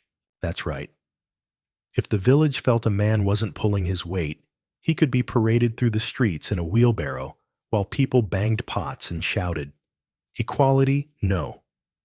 But accountability? Occasionally. This brings us to the scholarly debate. Were medieval marriages inherently unequal, or did economic cooperation give women more informal power than we assume? Some historians argue that while laws favored men, daily life was built on mutual reliance. A husband might be the head of the house, but without his wife, the whole thing collapsed faster than a poorly thatched roof. Others point out that survival-based respect isn't the same as freedom, and that even hardworking wives could be dismissed, replaced or punished without legal protection. It's messy, like stew, like life. But amid all this, the early mornings, the endless work, the social constraints, there was also intimacy, not just physical, but familiar.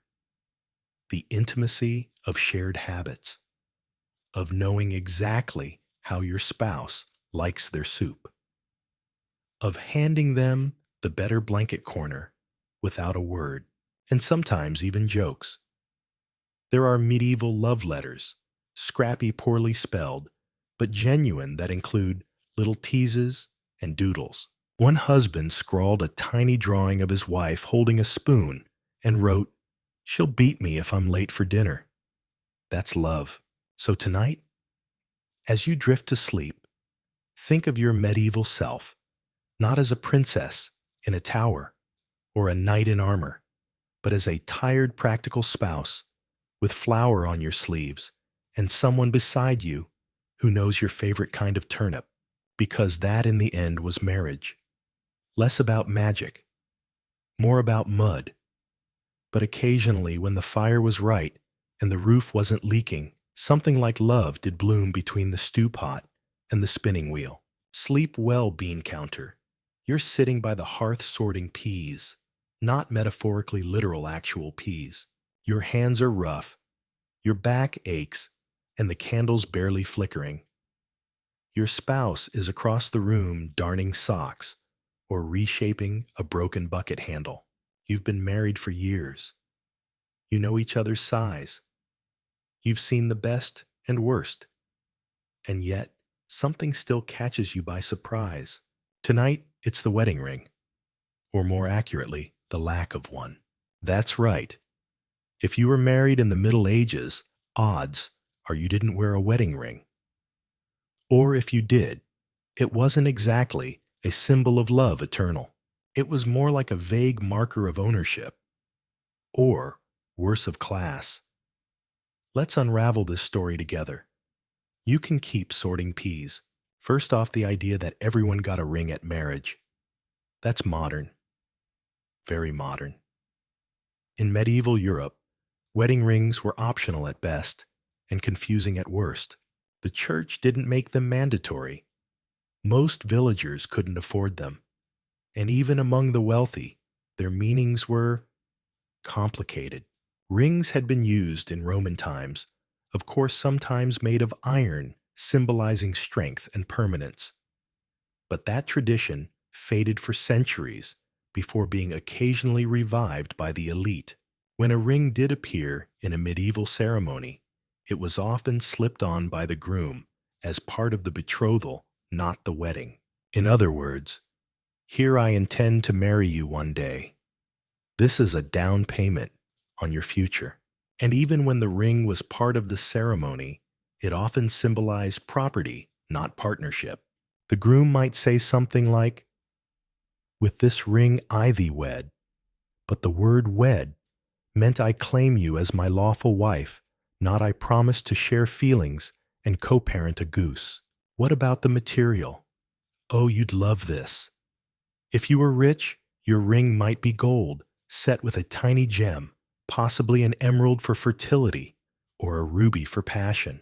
But if you were a peasant, and let's face it, you're absolutely a peasant, your ring might be a simple loop of twisted brass, or leather, or flax string that disintegrated in the rain. Sometimes there wasn't even a ring. Instead, the couple would simply hold hands over a Bible or exchange tokens like a coin or a piece of cloth or a shared loaf of bread. Romantic maybe, biodegradable definitely. And here's a surprising twist: in some parts of Europe, only the woman wore a ring. The man didn't bother. It was her outward sign of being claimed, not his. That trend persisted well into the Renaissance. Men were expected to advertise status, women attachment. Still, not all ring traditions were gloomy. There are stories, sweet scrappy ones, of lovers crafting humble rings out of rushes or carved wood. One 14th century ballad tells of a shepherd weaving a ring of meadow grass for his bride and calling it a crown for the queen of goats. That's not exactly Shakespeare, but for a man with muddy boots and hay in his hair, it's touching. The church, of course, eventually weighed in. By the 13th century, some priests began encouraging the use of rings during the ceremony, not for love, but for clarity. This ring proves you're married. Don't come crying later. It was a legal tool, not a sentimental one, and yet meanings change. By the late Middle Ages, poetry started seeping into the conversation. Rings became metaphors, endless loops of metal symbolizing eternal love, a circle that knows no break, a bond forged by God and sealed by silver. Even without a physical ring, couples felt the circle, not on their fingers, but in the closed loop of life. They shared house hearth hardship harvest, the cycle of birth and burial, the ring of footsteps pacing a dirt floor, the loop of daily chores. So tonight, if your hands are bare, don't worry. The truest rings in medieval marriage weren't metal. They were marks on your palms from lifting baskets together. They were grooves in the table from shared meals. They were the way you reached for the same spoon when the porridge boiled over. But if you did have a ring, just one, it likely lived on the left hand on the fourth finger, where people once believed a vein led straight to the heart, the vena amoris, the vein of love. Medieval science didn't hold up well, but the poetry stuck. Here's another odd detail. Some regions believed that if a ring fell off during marriage, it was a bad omen. If it broke, worse. One woman in 1392 reportedly buried her broken wedding ring in the churchyard and fasted for 3 days to atone for whatever celestial crime she'd accidentally committed. Her marriage endured, but the ring did not. So if your string ring snaps while you're milking the goat, don't panic. Just tie another one, maybe with a knot this time. Love in this world wasn't always sealed in gold, but it left its mark in calluses, in routines, in the way you handed your spouse the last apple without needing to explain why. As you settle into sleep, hand relaxed on straw-stuffed bedding, imagine the gentle weight of an invisible ring, not to bind you, but to remind you that even in a world without diamonds or proposals or romantic Instagram captions, two people could still create a circle strong enough to last through storms, taxes, and turnip shortages. Sleep well, ringless wanderer. You're stirring a pot of watery soup again. Parsnips, onions, something green you're hoping wasn't, weeds, and silence. Not the dramatic kind, just the kind that happens after a decade or two of living with someone who knows your every grunt and glance. And in that soup-scented silence, you wonder, is this it? Is this the best marriage gets? In the Middle Ages, the answer might have been yes, but also surprisingly no. Because while most marriages back then weren't built on love, some marriages grew it anyway. Not the heady, poetic violins in the meadow kind, more like the quiet, root-deep donkey stable kind. The kind of love that's not fireworks, but coals that keep a house warm. Let's go back to the start. Medieval people didn't marry for love. They married for land-livestock peace treaties, or just because their parents said so. Especially among the nobility, marriages were diplomatic missions with lace trim. Among the peasantry, it was often about survival. 2 laborers can work a field better than one. So where does that leave love? Well, on the sidelines at first. But then something odd happened. After years of forced proximity, shared chores, mutual disasters, and maybe 5 or 6 kids, some couples started liking each other. And not just tolerating, actually liking. This wasn't the stuff of troubadour songs. There were no serenades under balconies. But there was the wife who saved the biggest mushroom for her husband, the husband who didn't eat the whole fish and left the crispy tail because she liked that part. The tiny, almost invisible moments that stitched a life together. Historians have combed through thousands of medieval wills, letters, and household accounts. And while most sound like legal jargon, every so often there's a crack in the parchment. A line like "To my beloved wife, my best cloak and the good cup." Or "For my husband, who kept me warm when our roof fell in." Small gestures, huge meanings. And here's something sweeter. In rare cases, people did fall in love first and then try to marry. Not always successfully. The church preferred order to romance, and the family elders usually preferred grain to feelings. But it happened. Lovers eloped. Secret marriages were performed. Sometimes, even nobles rebelled, choosing affection over alliance. One 14th century story tells of a miller's daughter and a shoemaker's apprentice who ran off, claimed to be married by word and touch, and lived together for 20 years. When the church finally caught up, they said, "Too late. We're in too deep." The church reluctantly agreed. Even in arranged marriages, affection could bloom slowly, like moss on a stone. There are records of elderly couples requesting burial together in the same grave hand to hand. One couple asked for their tombs to be carved with their heads turned slightly toward each other, because in life they always slept that way. And then there were the widows. Medieval widows, especially those with a little money, finally had a say. And what did many of them choose to do once freed from their first arranged marriage? Marry for love. Second marriages were often less about economics and more about companionship. A widow might marry her steward. A widower might wed the woman who had nursed his wife. These unions were rarely grand, but they were often tender. In fact, some of the warmest surviving medieval love letters come from these second marriages. The tone changes from stiff and formal to gentle and familiar. There's talk of aching when a part of missing the sound of footsteps in the snow, of needing someone to laugh at how badly you chopped the turnips. None of this is what Hollywood would script, but it's something better believable.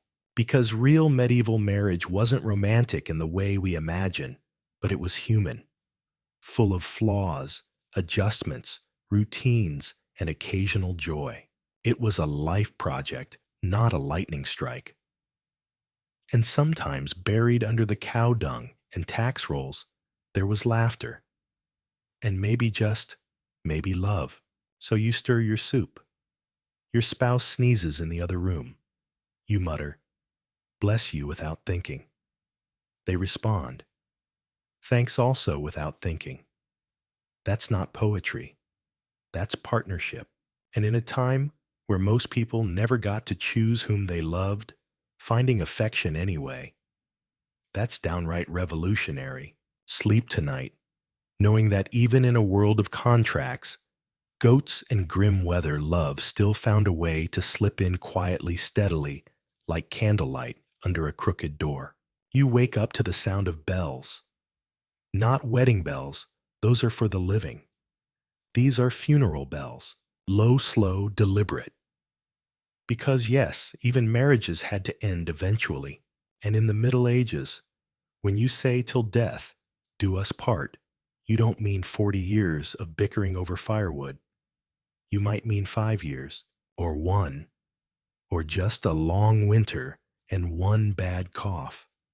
So how did they say goodbye? Death in marriage was expected. The average lifespan wasn't exactly generous, and childbirth alone claimed countless lives. But despite this constant shadow, many medieval people still clung to rituals of remembrance, legacy, and love. The church required prayers for the dead spouse often daily, if you could afford it. Some wealthier widows even paid to have masses sung for their husbands for 40 years straight. Imagine waking up every morning to someone muttering Latin on your behalf, even long after your time had expired. If that's not devotion, it's certainly persistence. But it wasn't all incense and Latin. People grieved in deeply human ways. There are records of widows refusing to remarry, not because they were forbidden, but because they simply didn't want to. One woman in 13th century England insisted on wearing her husband's cloak every winter until it fell apart. Another built a bench beside his grave and sat there every evening, talking to him about her day. Not every farewell was gentle, though. Sometimes a death was a relief. There's a story of a man who celebrated his wife's passing by, donating her spinning wheel to the monastery because she never used it, which is both petty and efficient. If you've ever passive-aggressively donated your ex's hoodie, you'd get along great with 14th century Richard the Weaver. And yet, even in grief, there was room for tenderness. The tomb effigies from this time are telling. Some couples are carved side by side, their hands touching or clasped, not dramatically. Just a gentle link fingers interlaced in stone. You don't commission that unless it meant something. One of the strangest things. In some regions, a surviving spouse could legally marry the ghost of their partner. Yes, it was rare, mostly symbolic, and definitely a theological headache, but a few records exist. Someone so committed to their lost partner that they vowed again posthumously. Ghost weddings weren't common, but when they happened, they were taken seriously, like promising to keep the other half of the bed warm forever. This brings us to our final question. One scholars still debate, did medieval marriages create love, or just endure without it? There's no universal answer. Some marriages were filled with quiet devotion. Some were loud and miserable. Some were strange arrangements that somehow worked. Others were beautiful mismatches, where laughter, luck, and shared chores built something sturdy and good. And here's the truth. Love in the Middle Ages didn't always look like love to us. But maybe that's because we're busy chasing the big moments, the confessions in the rain, the dramatic reunions at train stations. Meanwhile, medieval love whispered from the corners. It showed up in warm bread, in sitting beside a sickbed, in carving a better stool because your spouse's back hurt. So now, as the bells fade into evening and the sun sinks behind crooked thatched roofs, you realize this story wasn't really about weddings. It was about what came after. It was about the courage to commit to someone when your whole world was uncertain, about learning to care even when you didn't choose each other, about building something together in a world that could fall apart overnight. And maybe if you're lucky, about sitting beside someone who has known you so long, they can tell what you're thinking just by how loudly you stir your soup. That's not a fairy tale, but it is a good night. So now, as your eyes grow heavy and the room darkens around you, let's leave behind the candlelit halls and muddy chapels. Let the clinking of goblets fade. Let the whispered vows, the stiff collars, the nervous laughter of brides, and the quiet sighs of grooms settle into the soft hush of sleep. You've walked through 1,000 years of strange customs, heavy fabrics, questionable food, and even more questionable advice from bishops. You've seen love, arranged, ignored, resisted, and sometimes welcomed. And as odd as it all may seem, you've also seen something familiar. The nervous fingers before a ceremony. The private jokes only a couple understands. The aching absence when one is gone. History is full of echoes. And maybe in this quiet hour, you can feel them. Not loud, just a gentle thrum beneath your pillow. A reminder that people have always loved in ways both clumsy and beautiful. So take a deep breath. Let your shoulders sink. You're not in a castle or a peasant's hut or a bustling wedding feast anymore. You're right here, wrapped in softness, surrounded by silence, safe in the knowledge that the story is done. That's the story. For tonight, may your dreams be filled with wonder and peace. Hey guys, tonight we step into the dusty roar of ancient stone walls, where the smell of sweat blood and slightly burnt sausages mingle in the air. You're standing beneath the shadow of the Colosseum Rome's grand amphitheater marvel of ancient engineering, and more importantly, the ultimate place to watch someone absolutely not stand a chance.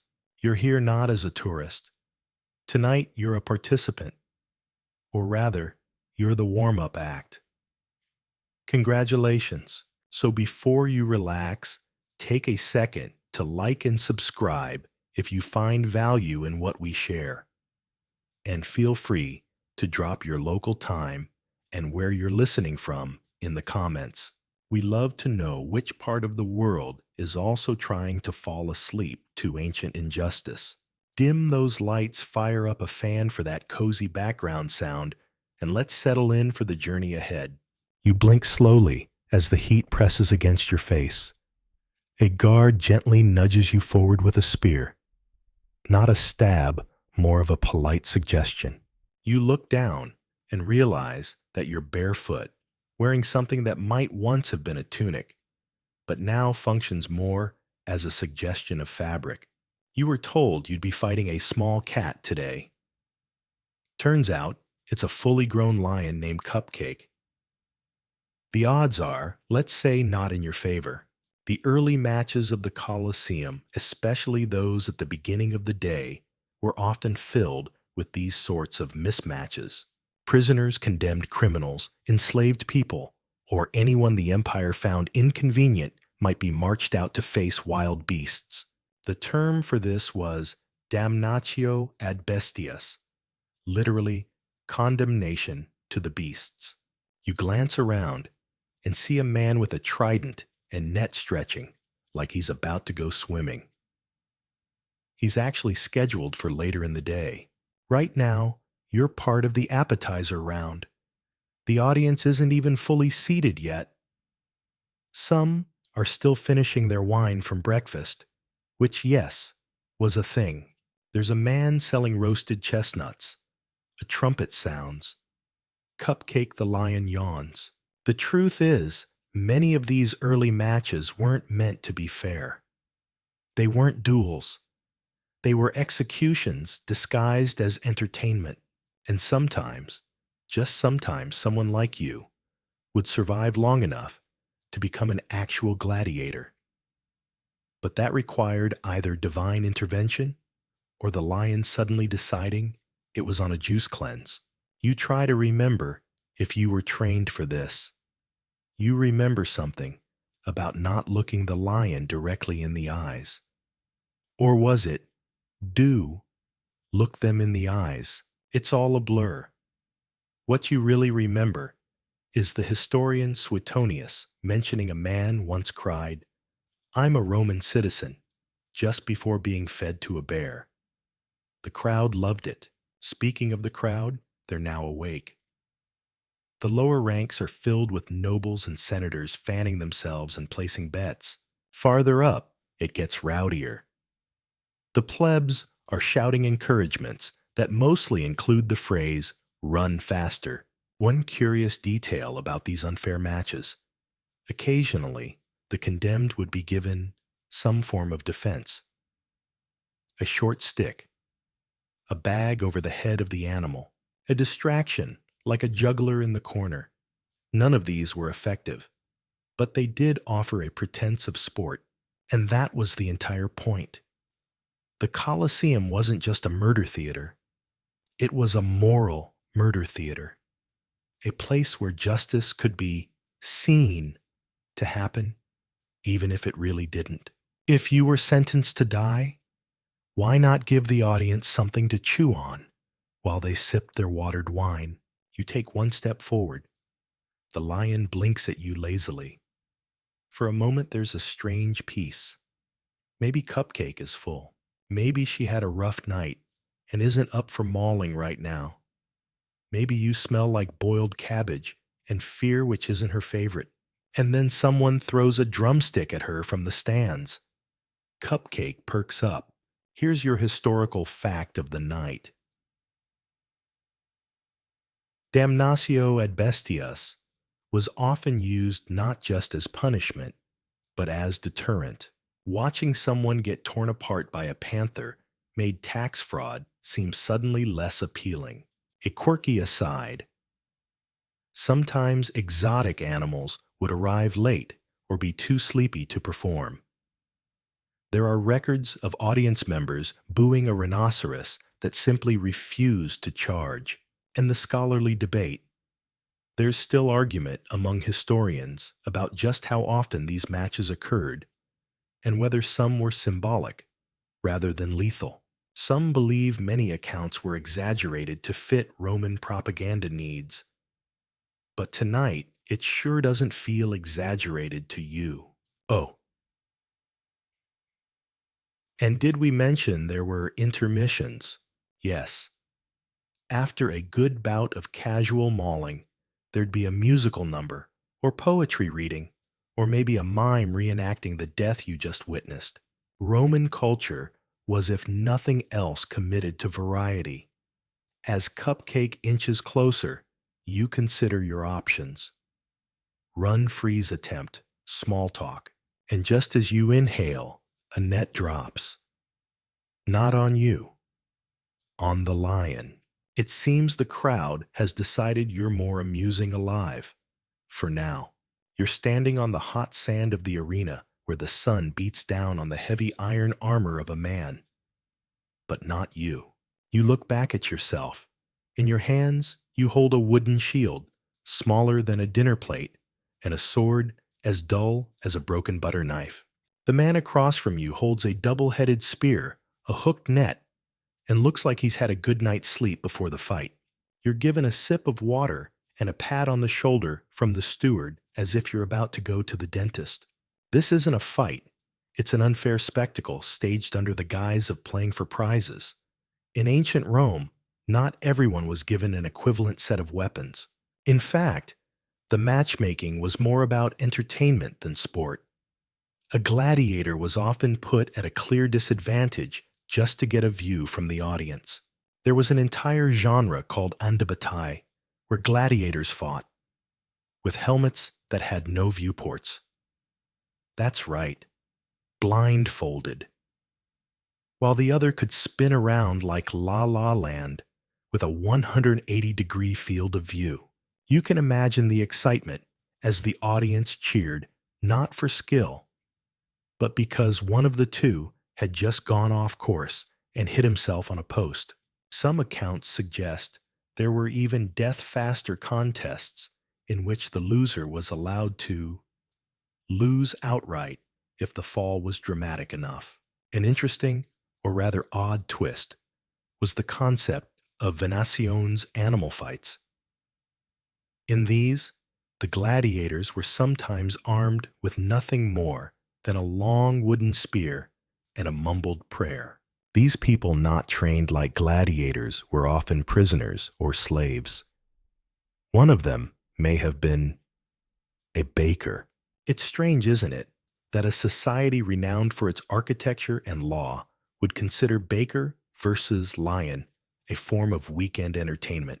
One of the current scholarly debates is whether gladiators were ever properly trained before they were thrust into the arena. Some historians believe there were gladiator schools, ludi gladiatori, with rigorous physical training.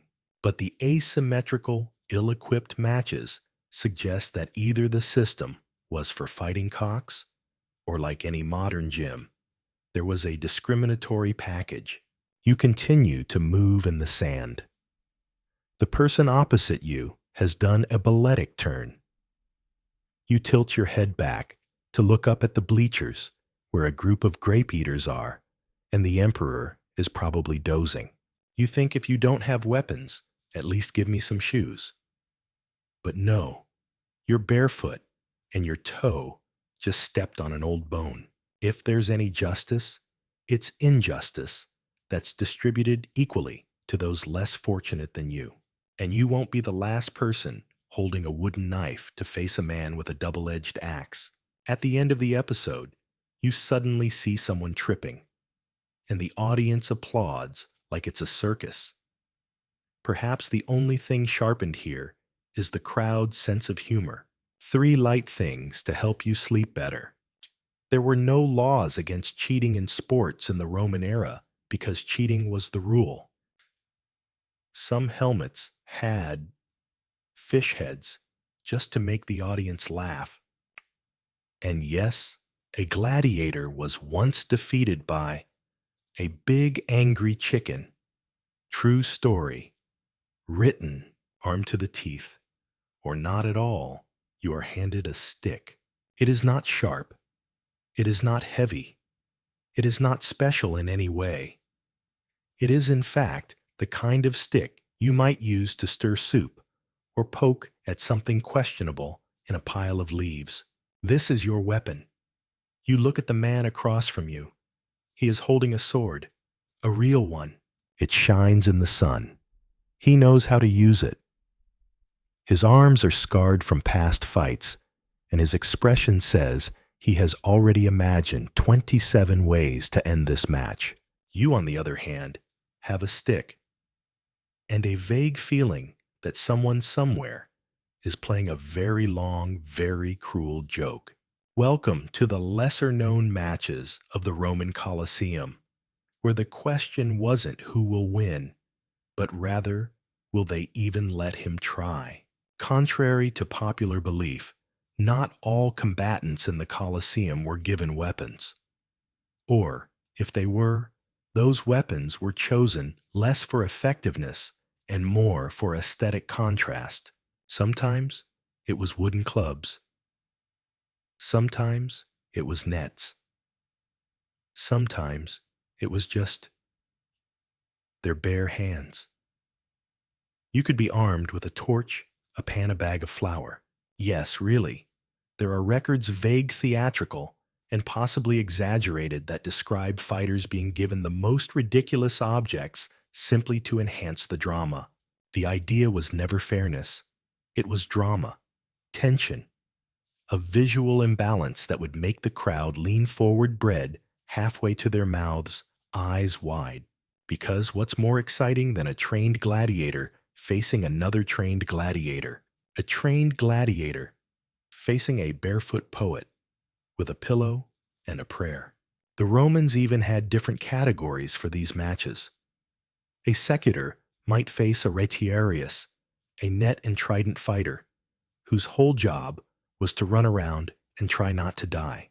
There were fights where one person wore full armor and the other nothing but a loincloth and optimism. Some were chained to the ground. Others were blindfolded. A few were tied to animals. And then, of course, there were the unarmed entertainments. These were presented with flair, a trumpet, a dramatic announcement. A man walks out with nothing, no shoes, no weapon, just a look of confusion. And the crowd roars because they already know how this ends. But it's funny, isn't it? The man with the stick sometimes lasts longer than expected. He dodges. He trips. He makes the armored fighter laugh. He earns a moment. And sometimes that moment earns him mercy. Because in the Colosseum, spectacle mattered more than skill, and skill mattered more than life. But if you had neither, no weapon, no training, what did you have? You had the crowd, their laughter, their gasps, their hands raised in judgment. If they liked you, you might live. If they didn't, well, at least you were memorable. There are stories, quiet ones, tucked between louder ones, about unarmed fighters who won, men who caught swords mid-swing, who disarmed their opponents through luck charm or sheer refusal to die. They were rare, they were exceptions, and the crowd loved them for it. But for every story like that, there were hundreds that didn't end so well. The man with the stick would charge, trip, and fall. The sword would flash. The sand would turn darker. The crowd would cheer and reach for more wine. And the games would continue. Because the Colosseum didn't pause for tragedy. It scheduled it. And yet, in the silence before each match, there was always a glimmer, a whisper that maybe, just maybe, this unarmed fool might do something unexpected, might survive, might throw the stick and knock someone out, or duck at just the right time. Because even in a place built on blood, the Romans loved a surprise. And that's what you are, a surprise. So when they hand you the stick, and the crowd laughs, and the gate opens again, you don't run. You take a breath. You hold your head high. You raise the stick like it means something, because maybe it does. Maybe not enough to win, but enough to be remembered. And in the Colosseum, being remembered was the closest thing to immortality. So sleep now, little fighter.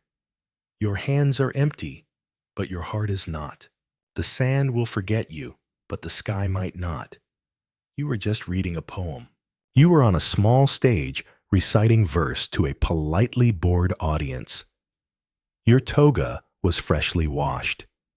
Your hair had that practice curl that took more effort than you admit. And your words, well, they were about love, or maybe olives, or the way sunlight feels when it hits a marble column just right. And now you are barefoot in the Colosseum. You are still wearing the toga. Only now it's torn, stained, and entirely inappropriate for combat. Your scroll has been taken. Your sandals gone. Your opponent is not a critic, but a man with a trident and arms like temple columns. Somewhere in the crowd, someone yells, "Let's see if he can rhyme while bleeding." And you wonder how your life went from soft rhymes to sharp edges. Welcome to one of the most bizarre chapters in Colosseum history. The matches where artists, philosophers, musicians, and actors were shoved into the sand to fight trained gladiators for the amusement of a crowd that had already eaten lunch and was growing sleepy. This wasn't metaphorical. There are accounts, sometimes exaggerated, always disturbing, of voluntary participants being encouraged, bribed, or gently threatened into stepping into the arena. Poets who offended an emperor, actors who made a joke in bad taste, philosophers who dared to suggest that violence was, perhaps, not virtuous. And what better punishment than to test their theories in front of 30,000 people holding sausages? It was the ultimate irony. The thinker meets the blade. You, for instance, had ideas about beauty, about language. You once said at a banquet that bravery is not in the swing of a sword, but in the strength of silence. You said it with a goblet of wine in hand and a gentle smirk. Now silence surrounds you, except for the growl of the crowd, the metallic clink of your opponent's armor, and the awkward thud of your sandal falling off again. They've given you a stick, of course, or maybe a net, or maybe nothing at all, because that's part of the joke. You are not expected to win. You are expected to flail, to run, to bleed artfully. But what if you don't? What if by sheer accident or forgotten gymnastic training from your youth you dodge the first swing? What if your opponent slips in the sand? What if your scream distracts a bird, and the bird distracts the fighter, and suddenly, somehow, you're still standing? The crowd gasps. A few people cheer. Not because they like you, but because they didn't expect to still be watching. And in the Colosseum, surprise was gold. Some emperors loved this theater. Nero, of course, famously thought himself a performer. He might have clapped for your rhythm before ordering your limbs removed for comedic effect. Commodus, who believed himself. Hercules often staged these matches as satire mixing the highbrow with the horrifying. To humiliate, after all, is a kind of control. Imagine it a philosopher who spoke of virtue being chased by a man in armor. A playwright who wrote tragedies, now living one. A painter whose last brushstroke was a smear of red on sand. It was all part of the performance. The Colosseum wasn't just about violence.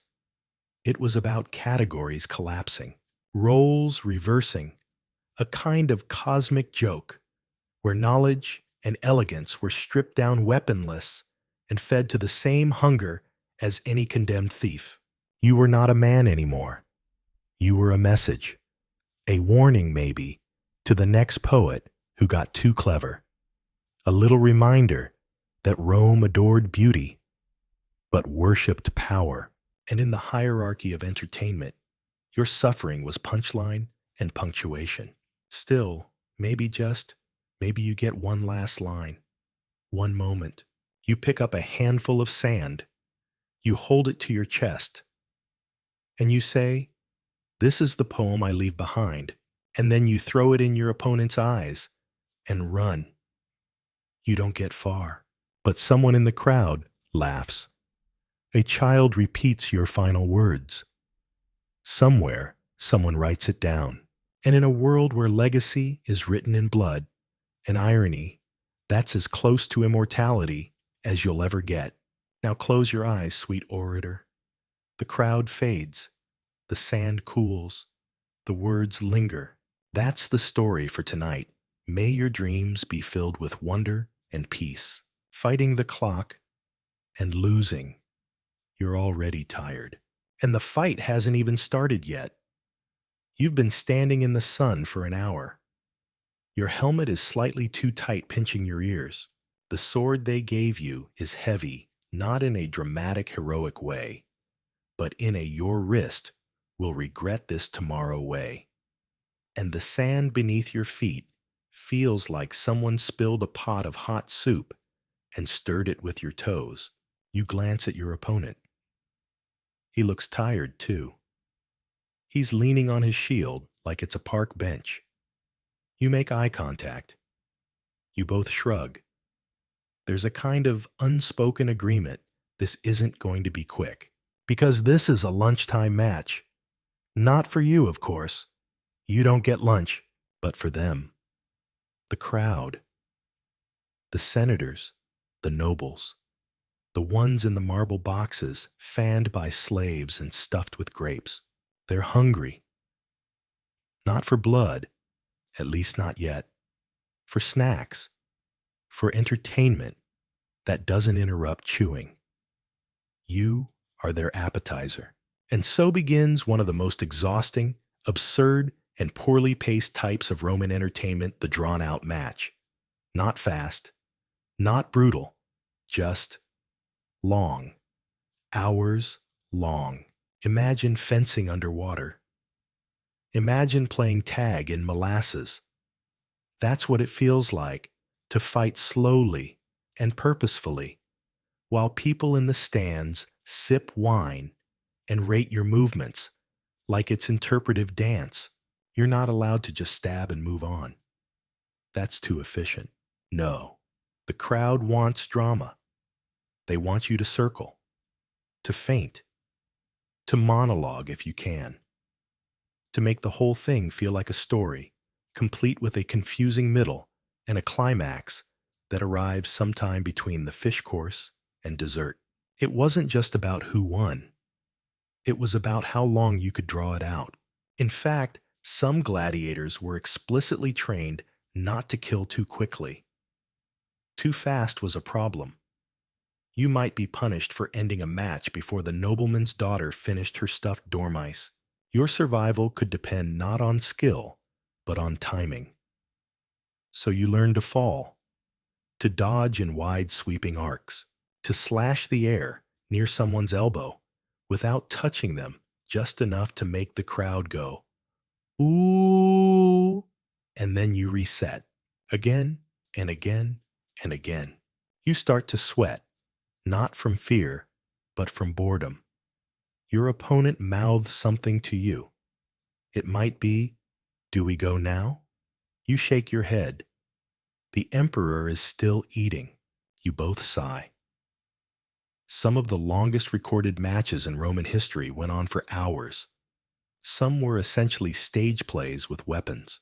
There are mentions in old texts of the graceful pacing of the secutor and the poetic delay of the murmillo, which are fancy ways of saying they took their sweet time. And if you think the crowd would get bored, well, they did. But they were used to that. The Colosseum wasn't designed for people with short attention spans. It was an all-day affair. You showed up in the morning with a cloak and some friends. You napped between executions. You took a wine break during a lion hunt. You expected long stretches of waiting punctuated by flashes of chaos. Gladiators like you were the in-between, the delicate balance between violence and digestion, which meant that your fight wasn't with your opponent. It was with the clock, with the emperor's appetite, with the man in the third row who kept yelling, "Slower. I'm still chewing." And the worst part? You couldn't win.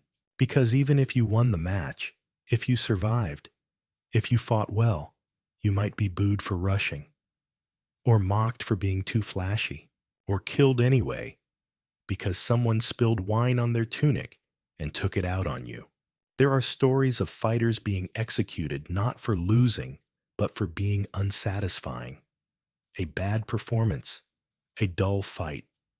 Like an actor who forgot his lines, except the stage is covered in sand and regret. But sometimes, just sometimes, you find rhythm. You and your opponent move like dancers. You fall, he advances. He stumbles, you twist. The crowd begins to cheer, not because they care, but because they're finally paying attention. And in that moment, you feel something strange. Not pride, not glory, just timing. The rare Roman virtue of doing something pointless with absolute commitment. And maybe that's the real victory.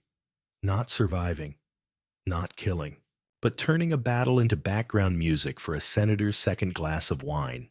So sleep now, slow warrior. Let your limbs rest. Let the clock tick on. That's the story. For tonight, may your dreams be filled with wonder and peace. Exotic animals were not for admiring. You expected applause. Instead, you get trumpets and a noise you cannot immediately identify, somewhere between a honk, a growl, and a deep, wet sigh. You glance up from your nervous little circle in the sand, squinting toward the massive iron gate that's slowly rising. And then you see it. A hippopotamus, a real one. Its skin glistens like stone covered in butter. Its eyes are half lidded with boredom, but its jaw looks like it could chew through your helmet and still have room for dessert. You want to run, but there's nowhere to go. Just the walls, the people, and the sound of someone betting on how many limbs you'll lose before the animal loses interest. This is not a zoo. This is not an educational safari. This is the Colosseum. And that hippo is not here to teach Roman children about Africa. It is here to fight, or be hunted, or run in terrified circles while hundreds of people laugh and eat figs. Because in the Roman imagination, exotic animals were never just exotic. They were trophies, symbols of dominance. Proof that Rome not only conquered people, but also nature. And nature, for all its wonder, was meant to bleed. The Romans called it venatio, the beast hunts. These weren't sideshows. They were headliners. Whole mornings of entertainment were built around them. Entire amphitheaters filled just to watch a bear chase a man with a stick or an elephant trample a wooden stage designed to look like a forest. They brought in animals from everywhere: lions from North Africa, tigers from Persia, crocodiles from the Nile, even ostriches. Yes, really imagine a soldier trying to convince an ostrich to get on a boat. Now imagine that ostrich arriving in Rome and being told to look fierce. It rarely ended well for the ostrich or the soldier. Sometimes the animals were forced to fight each other: a leopard versus a bull, a bear versus a pack of dogs. There were no rules, just chaos and a crowd that measured the quality of a match by how many body parts flew in which direction. And sometimes, just to add a little absurdity, the Romans added people to the mix: unarmed prisoners thrown in with panthers, gladiators told to hunt an animal they'd never seen before, or you, standing in the sand with a spear the length of a flute, facing an animal whose name you can't even pronounce. And what do? You wave the spear. You try to look big. You wonder if playing dead works on giraffes. It doesn't. But the crowd doesn't care. They're still clapping from the last match. Something about a baboon riding a goat, and you are just the next act. Because in Rome, animals weren't beings. They were metaphors, symbols of the empire's reach, of the emperor's power to turn distant wild things into afternoon amusements. The Colosseum itself had underground elevators designed to lift animals dramatically into the arena. 1 minute, nothing. The next, a rhinoceros, confused, angry, and very much in the wrong climate. Imagine that. A creature built for riverbanks and mud suddenly standing in the middle of thousands of shouting strangers, the air thick with incense and sweat, the sun too sharp. No idea why it's here. No idea what it's supposed to do. Just like you. You too have been lifted into a place that makes no sense. A place where survival is entertainment, where the unusual is only valued when it's dying loudly, and where no one seems to notice that the real tragedy isn't the violence, it's the silence that follows. The awkward moment when the hippo collapses and the crowd starts talking about dinner, because it's just another creature, just another curiosity, just another morning in Rome. You take a breath. You grip the spear. You think briefly of your cousin's farm, where pigs lived normal, unremarkable lives. And then the hippo charges. And somewhere in the upper seats, a child claps their hands and asks if there will be giraffes next. Sleep now, wild-hearted wanderer. You were never meant to be here, but neither were they. The women who fought for applause. You step onto the sand, and everything goes quiet. Not because you are terrifying, but because you are unexpected. You're a woman, and that means the rules are different. Not clearer, not fairer, just different. Your armor doesn't quite fit. Designed for a man's torso, it pinches your shoulders and slides too far down your chest. Your helmet is too wide. Your sword was handed to you as if it were a wine jug. No one looked you in the eyes. No one explained the match, but the crowd saw you. Oh yes, they noticed. A ripple of curiosity, laughter from the upper seats, a few catcalls. A nobleman makes a bet, not on whether you'll win, but on how long it will take for your opponent to knock the femininity out of you. Welcome to the strange and mostly forgotten world of the gladiatrix, the female gladiator. Yes, they existed, not often, not celebrated, and almost never with honor.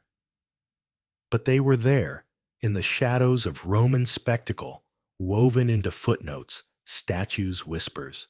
Women who picked up swords wore helmets and entered the same arena of blood and bread.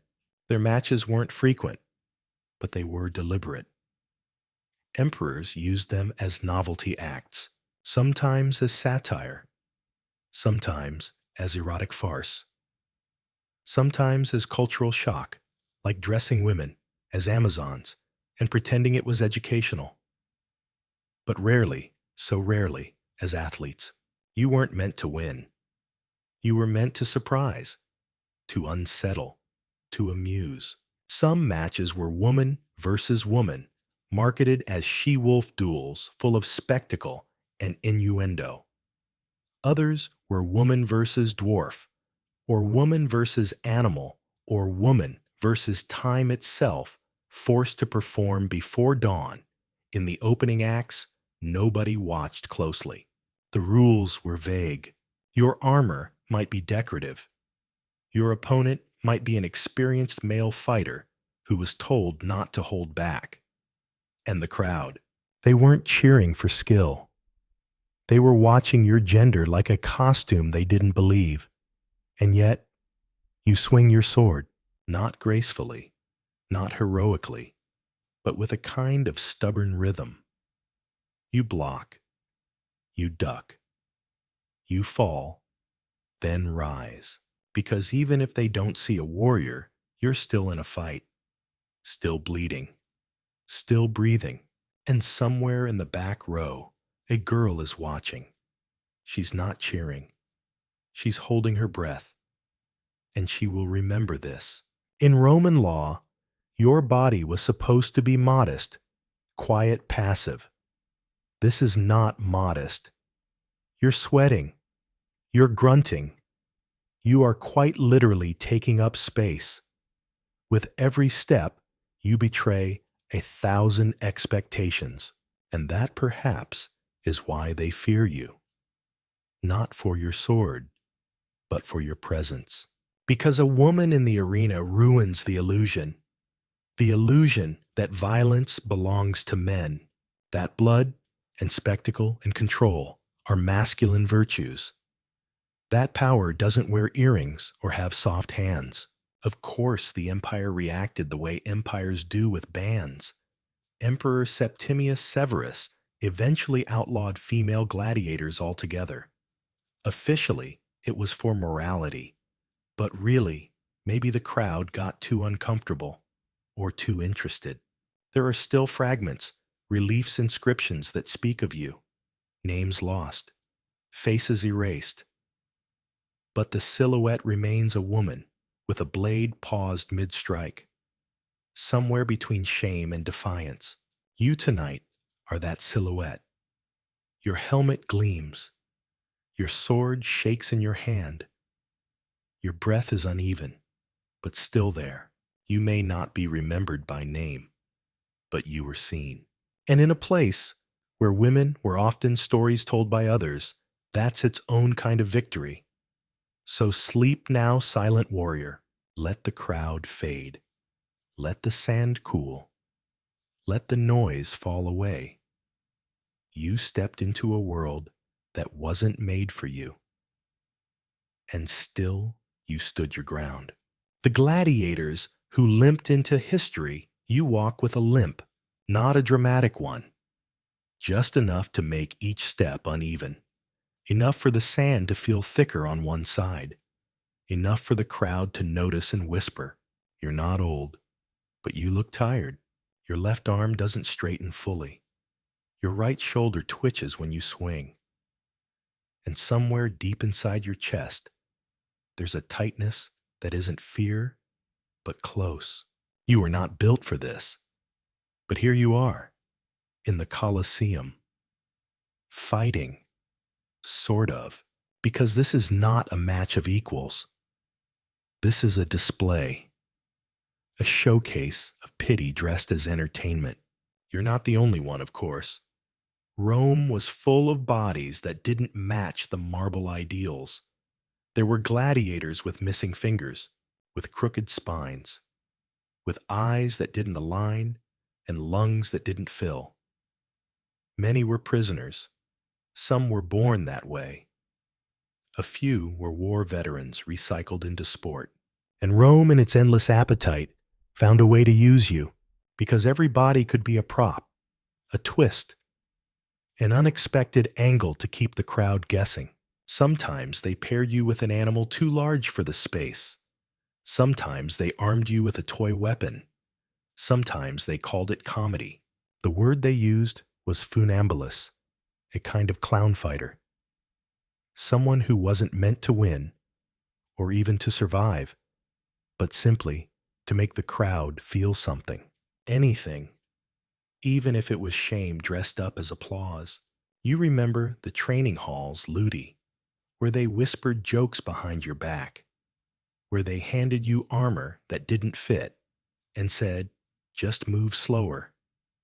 It'll look funnier, where instructors reminded you that pain makes good theater, especially when it limps, and yet you fought. You showed up, not because you wanted to, not because you believed in glory, but because you were told, this is your worth now. Be amusing, or be forgotten. Sometimes the audience laughed when you tripped. Sometimes they booed when you blocked too well. Once you slipped in the sand and landed on your face, and a senator clapped as if you'd performed a magic trick. It wasn't cruelty, really. It was detachment. You were a symbol, a metaphor, a way to say Rome is so powerful, even the broken can bleed for her. And maybe you believed it. For a while. But tonight, something's different. Your opponent doesn't mock you. He hesitates. He watches the way your leg drags, the way your chest rises too quickly. And for a second, just 1 second, you see his eyes soften. Not pity, recognition. Because maybe he's tired too. And maybe this isn't a fight. Maybe this is a slow dance in sand two damaged souls performing survival while the crowd digests olives and ego. You raise your sword late clumsy, and he parries gently. You fall slowly, and the audience cheers not because you lost, but because it looked dramatic enough to satisfy their appetite. You think about the other fighters like you, the blind one who could hear movement like music, the mute who screamed with every swing, the old man with one hand who still blocked with his knees. You remember them. The crowd doesn't, but you do. Because even broken things can hold stories, and even limps can leave footprints. So sleep now, weary warrior. You weren't flawless, but you were never meant to be. The children trained for applause. Your helmet is too big. It slips over your eyebrows and rattles when you breathe. Your sandals are tight, your knees are shaking, and the sword in your hand is made of wood, but it's still too heavy. You are a child, and this is not a game. This is the Colosseum. The crowd is already cheering. Not for you, really. They're cheering for the novelty, for the strangeness of watching someone so small step into a space meant for blood and sand and grown men who have already learned how to die. You are maybe 7, maybe 9. You've lost count. In the ludus, the gladiator training school, they fed you bread and vinegar and promises. They called you Pur Gladiatorius, a gladiator boy, a curiosity, a future legend. If you survived, you trained every day. Wooden weapons, sandbags, endless drills. They laughed when you cried and hit harder when you hesitated, not because they were cruel, but because they were efficient. And children don't last long in Rome without learning something quickly. So you did. You learned how to fall, how to shout, how to spin a stick in your hand just fast enough to impress the overseer. And now here you are, in the sun, in the middle of thousands. Your opponent is another child just as scared, just as small, just as covered in dust and bruises. You recognize him. You shared soup once. He snores when he sleeps. They've painted your faces with red stripes to make you look fierce. The effect is unsettling. To the modern eye, this would be horrifying. Children with swords, children in helmets, children marching into combat like it's a school recital. But to the Roman eye, it was entertainment. It was part of the spectacle. Because everything was a performance, even childhood, especially childhood.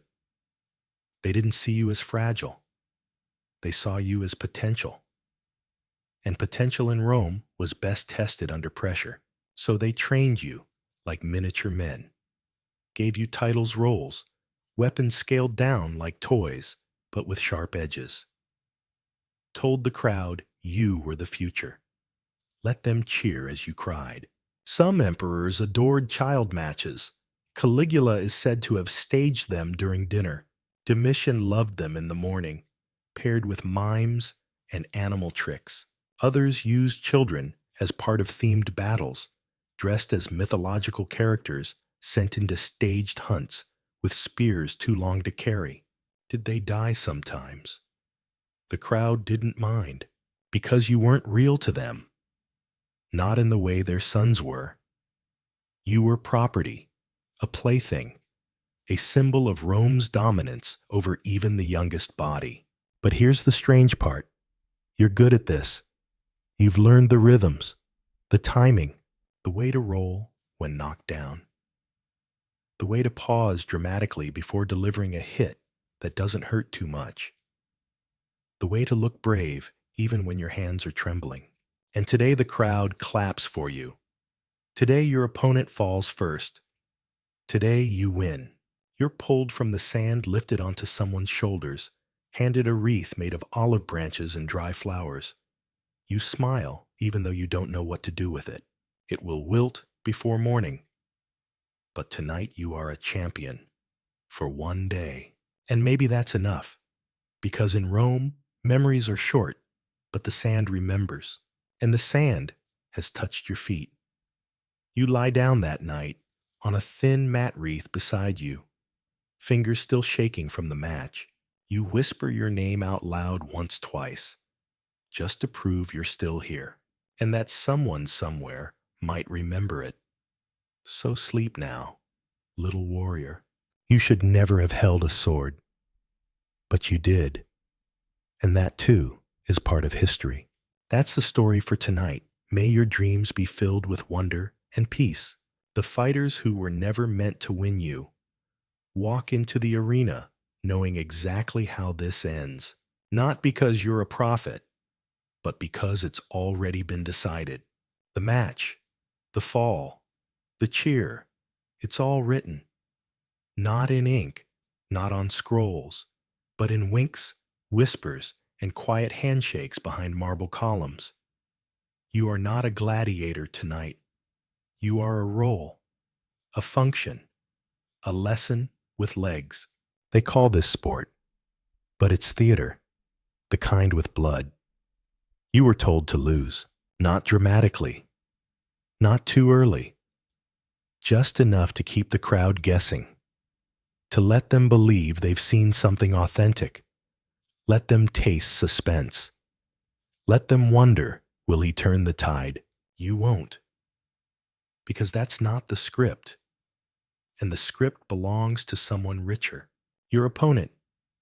He's not better than you. He's just better connected. Maybe the emperor favors him. Maybe he's a free man playing gladiator for the thrill of it. Maybe he paid for this match himself to show off to a lover in the crowd. He smiles at you just briefly as you take your stance. You smile back because that's the job. This isn't about hate. It's about performance. You swing first, miss on purpose. He counters, but not too hard.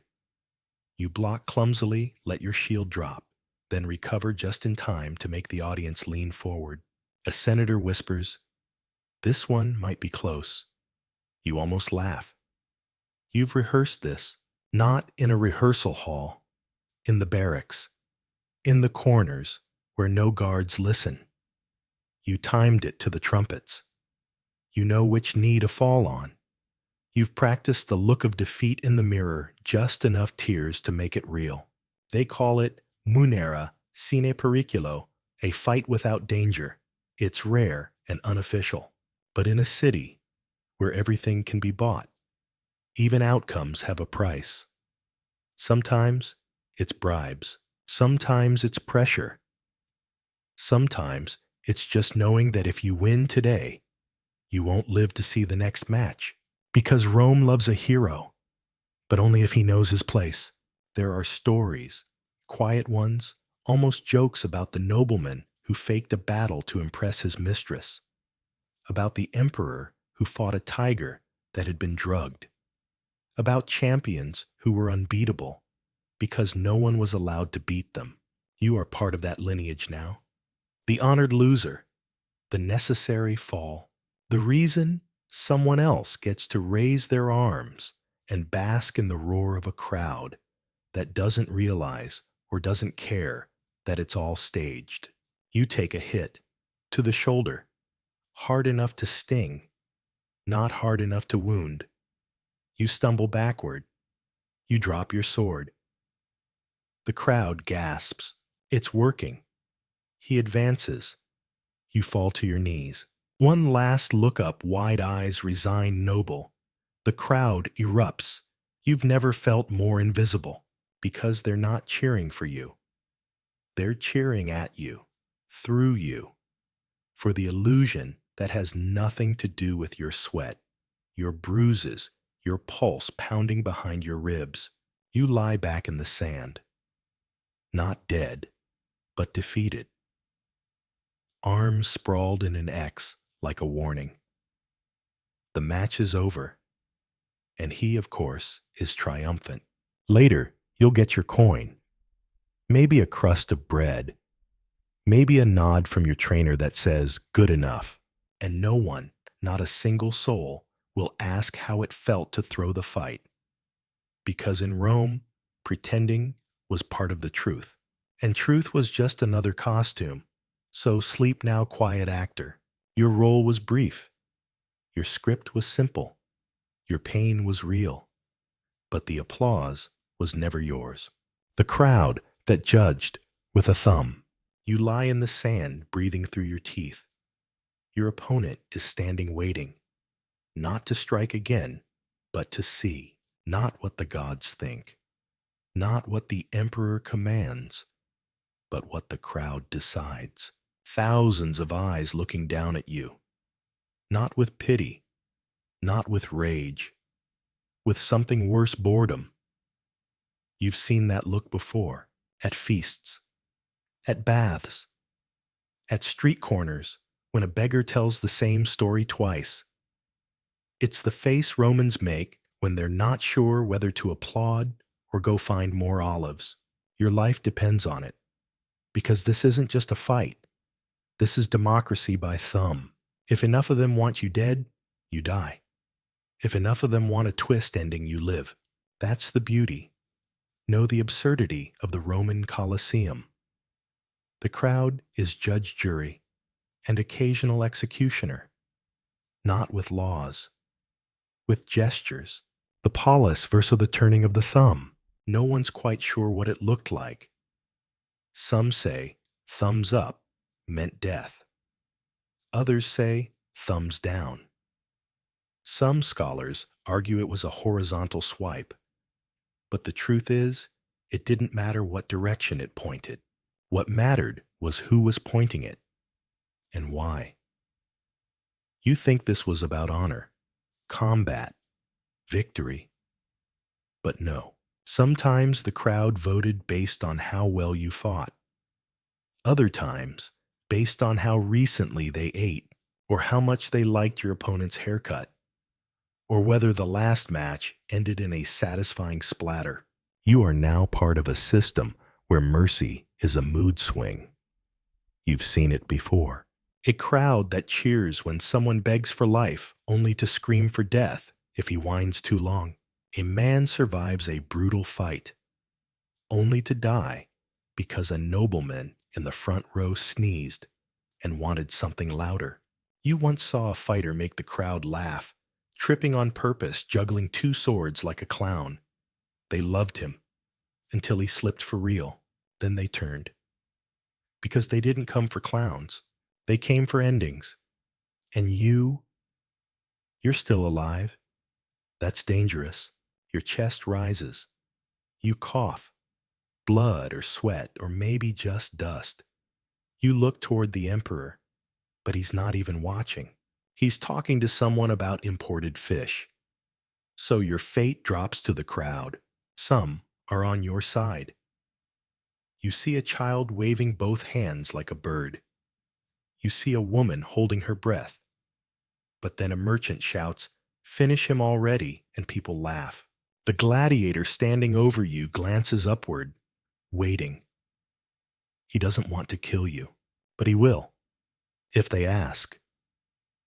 You wonder how many of them even remember your name. Probably none. To them, you are this match, this moment, this entertainment break between lunch and lions. You hear a noise like wind, but thicker, the swell of voices merging into one decision. Thumbs rise, thumbs fall. Some turn sideways like a shrug. Nobody knows what to do. And in that confusion, you are spared. Not because you earned it, because the crowd couldn't decide. Because apathy can be mercy in disguise. They wave their hands. The emperor flicks a finger. Trumpets blare. The match is over. You're dragged from the sand like a rug being shaken out. Tomorrow, no one will talk about you. They'll talk about the tiger fight. The juggler who got his arm bitten off. The wine. But you were a coin tossed in a fountain of noise, and somehow it landed on edge. Sleep, now lucky soul. You were judged not by truth, but by appetite. And tonight, appetite was distracted. The emperor's idea of a joke. You are dressed as a chicken. Why? Because the emperor thought it would be funny. That's the only reason. You're not a comedian. You're not an actor. You're a gladiator. Or you were until someone spilled wine at a banquet, and His Imperial Majesty had a brilliant idea. Now you're wearing feathers. And you're about to fight a man dressed as a fox. Or maybe it's a bear. Hard to tell. He's not thrilled about it either. The crowd. Oh, they're delighted. They have no idea what's coming, but they know it was personally scripted by the emperor himself. And that means it will be loud, strange, and possibly illegal. This is what happens when absolute power meets boredom. The Roman emperors didn't just sponsor games, they curated them. They choreographed chaos, especially the eccentric ones, Nero, who performed his own poetry between executions, Caligula, who once ordered soldiers to fight the sea, Commodus, who dressed like Hercules and challenged animals that were already wounded or drugged. He liked to win, very much. Commodus fought hundreds of staged matches where the outcome was never in doubt. Sometimes he defeated amputees dressed as mythical beasts. Sometimes he shot flaming arrows at caged animals from a balcony. He even charged Rome for each appearance. The emperor made the empire pay to watch him pretend. And you're just a prop. Today's show is Nature's Revenge, a farcical battle between animal-themed fighters. The crowd has been drinking since sunrise. They don't care who you are. They care whether you'll cluck dramatically when you fall. You sigh. Your feathers itch. You pick up a rubber sword, painted gold, of course, and march onto the sand as trumpets wail like confused ducks. This isn't battle. It's satire of what you're not sure. Honor, tradition. You. The emperor waves. His smile says, "This is my joke." Laugh. And when Rome laughs with its ruler, it doesn't matter who the punchline is. Sometimes the matches aren't just absurd, they're cruel. Tournaments where the criminals are forced to reenact legends, always the tragic ones. You once watched a thief thrown into a wooden Trojan horse and set on fire. The crowd thought it was clever. Another time, condemned men were dressed as sea monsters and beaten by heroic noblemen with stage swords. The symbolism was lost on everyone except the victims. You remember one man, old, frail, blind, in one eye, forced to fight a donkey, a literal donkey. The emperor thought it would be amusing. The donkey won. That they remembered. But you'll be forgotten by sunset. The match begins. You wave your golden sword. Your opponent lunges. You dodge, stumble, flap your arms, laughter. You trip him by accident. The crowd howls. The emperor claps. Not because it's good, because it's his. And when a god king laughs, the world follows. You fall as rehearsed. You lay still, feathers splayed. They chant your name, not your real one, but the name printed on today's program, Cluckus Maximus. You close your eyes and try not to exist. After the show, they strip you of feathers' dignity and the last trace of being a fighter. But you're alive. And in Rome, that counts. Because when emperors are bored, survival is not a right, it's a coin flip. So sleep now, court jester of the blade. You danced on command. You died for a joke. You made a tyrant giggle. When skill was too boring to live, you block perfectly, too perfectly. Your footwork is clean. Your blade sings. Every movement is precise, practiced, disciplined. You don't fight with rage. You fight with reason. And for that, the crowd hates you. They came for chaos. You gave them choreography. You hear it in their voices, restless, unimpressed. Murmurs between mouthfuls of bread. A yawn in the senator's box. Somewhere, a noble woman says, "He's good, but he's not exciting." You are losing the audience. And in the Colosseum, that is far more dangerous than losing the match, because skill doesn't bleed. It doesn't scream. It doesn't slip in the sand or flail like a wounded beast. It doesn't twist ankles or break noses or accidentally impale the wrong man. It's smooth, controlled, and Rome finds that dull. You remember your lanista, the trainer, telling you that gladiator fights were more theater than war. "Let them think you might die," he said. "Not that you've already calculated everything 3 moves ahead, but you couldn't help it. You liked being good. You studied forms. You mimicked styles. You watched the greats and copied their steps like music. You learned to read an opponent's breath, the twitch in their elbow, the tilt of their heel. You could win, easily. And that, unfortunately, was your mistake. Because the more you win cleanly, the less they cheer. And the less they cheer, the less the emperor notices. And the less he notices, the more likely someone whispers, "He's bad for business." Because in the Colosseum, skill isn't heroism. It's arrogance. And arrogance makes bad drama. So they start to fix your matches. They pair you with fools who can't keep up. They give you dull blades. They order you to let it get messy. They tell you to lose once in a while to keep things interesting. But you don't. You win again and again. Until one day, your armor is late. Your usual blade is missing. Your opponent is given a real sword and you're handed one with a cracked hilt. It's not subtle. They want a show. And if you won't give it to them, they'll make sure someone does. You survive barely. You fight harder than ever.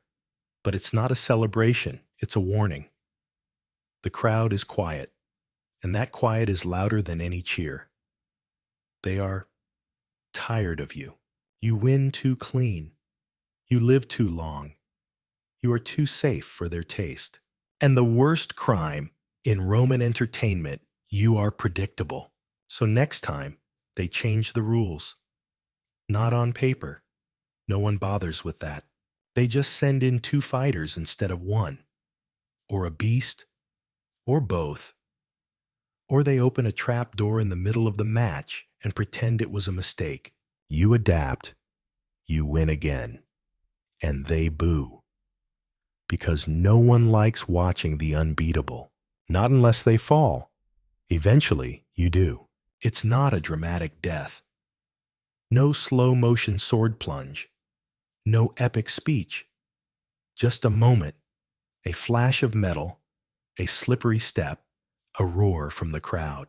They cheer wildly, not for your killer. For the moment, they finally felt something. Your name is remembered for a few days, as the one who was too good, as the boring champion, as the man who forgot that fighting is supposed to be messy. But in truth, you remembered. You just refused to perform the lie.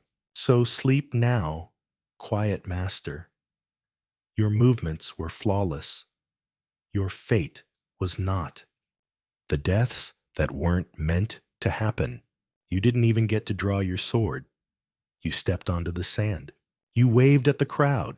You took one dramatic stride toward your opponent and slipped on a grape, one grape, possibly thrown, possibly dropped, possibly rolled from someone's lunch up in the third tier. The result is the same. You landed hard, your helmet twisted sideways, and your knee bent in a direction knees were never meant to bend. You scream, not dramatically, just honestly. And the crowd, they laugh. At first, then they realize you're not moving. The trumpets hesitate. Your opponent stares confused.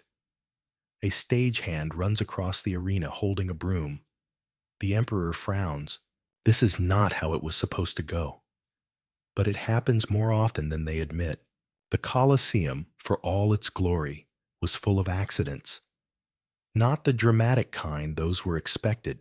The stupid kind. The forgotten kind. The kind that make history shrug and say, well, that's unfortunate.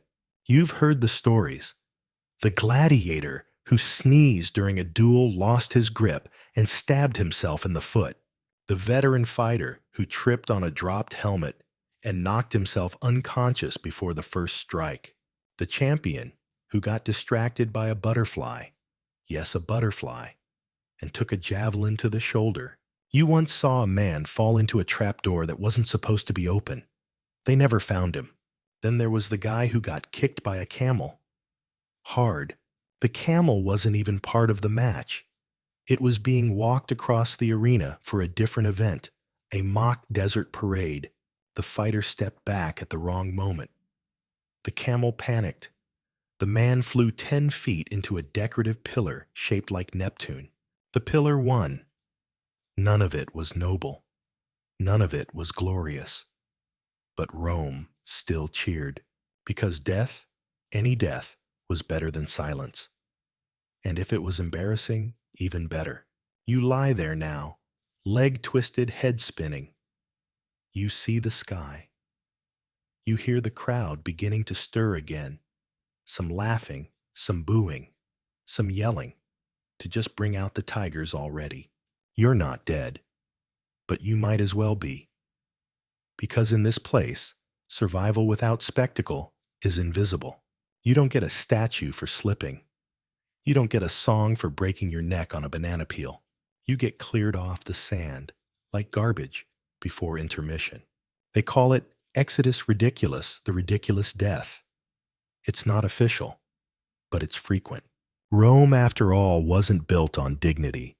It was built on timing, and your timing was bad. You're carried off not on a hero's shield, but in a wheelbarrow. Your sword still sheathed. Your pride still somewhere back on the grape. You'll live maybe, or maybe not. No one keeps track of the clumsy ones, But for a few minutes, you were the most entertaining thing in the world. Not because you fought, but because you fell. So sleep, now unlucky soul. You died, like no one planned. The great gladiator lie. You imagine it like this: a dusty arena, two gladiators, one victor, one corpse. The crowd roars. The emperor nods. The sun sets behind a column of rising applause. That's the legend, right? But what if it wasn't true? What if just maybe most of those dramatic blood-soaked death by sword endings didn't actually happen? What if the Colosseum wasn't a graveyard, but a stage? You've fought in this place before. You've bled? Yes. But you've also seen strange things men spared after losing matches that ended with both fighters walking away deaths that were suspiciously clean. And every time the story that survived was far more dramatic than what actually happened. That's the trick. Rome knew how to tell a story, and sometimes it chose a better story over a true one. You've read the inscriptions. He fought bravely. He died nobly. But you were there. You saw that man twist his ankle mid-spin and tap out with a sheepish wave. He didn't die. He went on to sell olive oil in Gaul. But his tombstone, funded by a patron, says otherwise.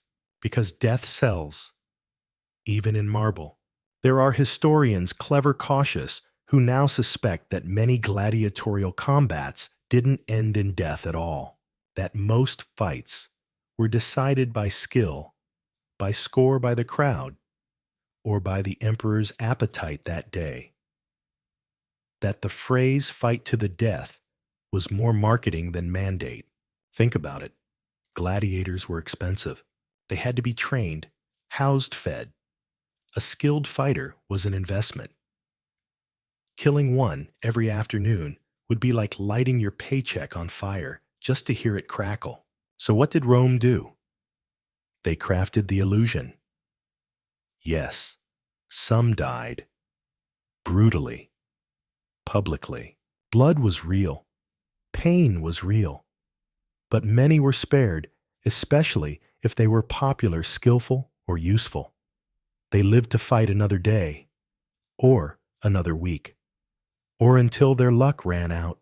But history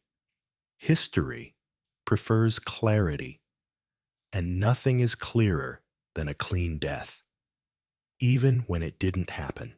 You lie in your cell now, breathing, bruised but alive. Tomorrow, the scrolls will say you were defeated with honor. Some poet may claim you fell to the blade. Your mother might light a candle, but you'll be having soup. Because truth was optional here. Rome understood something modern audiences still forget. People don't want reality. They want rhythm, drama, finality. A body on the ground is easier to remember than a man who limped away, and so the story gets polished. You were not spared by a shrugging emperor. You were redeemed by fate. You did not beg for your life in tears. You stared death in the face and whispered something poetic, probably in Latin. You did not live because your opponent pitied you. You lived because the gods said yes. That's the version they'll carve into stone.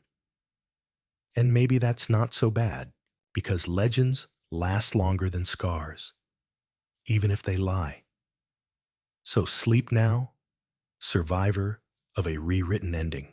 You didn't die, but you will be remembered as if you did. The bittersweet end of the arena. You stand in the center of the arena, and it is quiet. No cheering, no trumpets, no lions, just wind and dust, and the ghost of applause. The Colosseum is crumbling. Not dramatically, no fiery collapse, just erosion. Time gently peeling history like old paint. The stones are cracked, the seats are empty, the stage is gone, but you're still here, not as a fighter, as a memory, because this place didn't end all at once. There was no final match, no last roar of the crowd, no closing curtain. Just a long, awkward fade, a shrugging disinterest, a shift in mood, and maybe a little guilt, because something changed. The empire that once cheered for blood began to squirm. New ideas drifted in mercy, modesty, morality, whispers of a different kind of power, a God who preferred compassion to conquest, a religion that didn't clap when people died for sport. And slowly, reluctantly, the sand dried up. The gladiator schools closed. The beasts weren't imported anymore. The emperors found new ways to feel important bureaucracy, sermons, wars in colder places. And the crowds, they stopped showing up, not because they became kind, but because they became tired of the same old violence, of the same old endings, of a theater that had forgotten how to surprise them. By the 5th century, the games were rare. By the 6th, they were gone. The arena was used for other things, housing, stables, churches. The stage of death became a living neighborhood. Kids played where lions once chased poets. Vendors sold olives under archways once stained with sweat and story, and no one cleaned up the blood. They just paved over it. That's the contradiction, isn't it? A city that loved cruelty, then forgot it. A culture that carved injustice into stone and then taught its children to walk past it without looking up. But you remember the matches that were never fair, the women who weren't supposed to be there, the children too young to fall, the warriors who were too skilled for applause, the ones who died by accident, the ones who didn't die but were buried in legend anyway. You remember the smell of fear, the heat of the armor, the taste of silence just before the crowd made up its mind. And somehow, you don't feel bitter. You feel relieved that it ended, even if it took too long, even if it wasn't a revolution, just a slow drift toward boredom and better bread. Because maybe Rome didn't learn compassion, but it forgot how to be entertained by suffering. And that in its own strange way was progress. So you lie down now, in the sand, the old kind, the kind that remembers. You close your eyes, and the stone around you breathes, not with violence, but with rest. Because the games are over, and you who survived them in stories can finally sleep.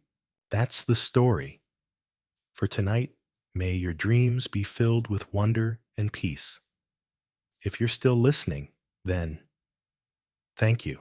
Thank you for walking through the sands, the cheers, and the unfair battles of ancient history, just to find a little peace before you fall asleep. May your sleep be as gentle as the wind blowing through the abandoned arena. No booze, no clanging swords, just the steady breath of the night and the whisper that you survived an era you should never have lived through. If you find this podcast series helps you fall asleep or makes you laugh a little in the dark, hit subscribe so you don't miss the next stories. History can be dry at times, but told right, it can lull you to sleep.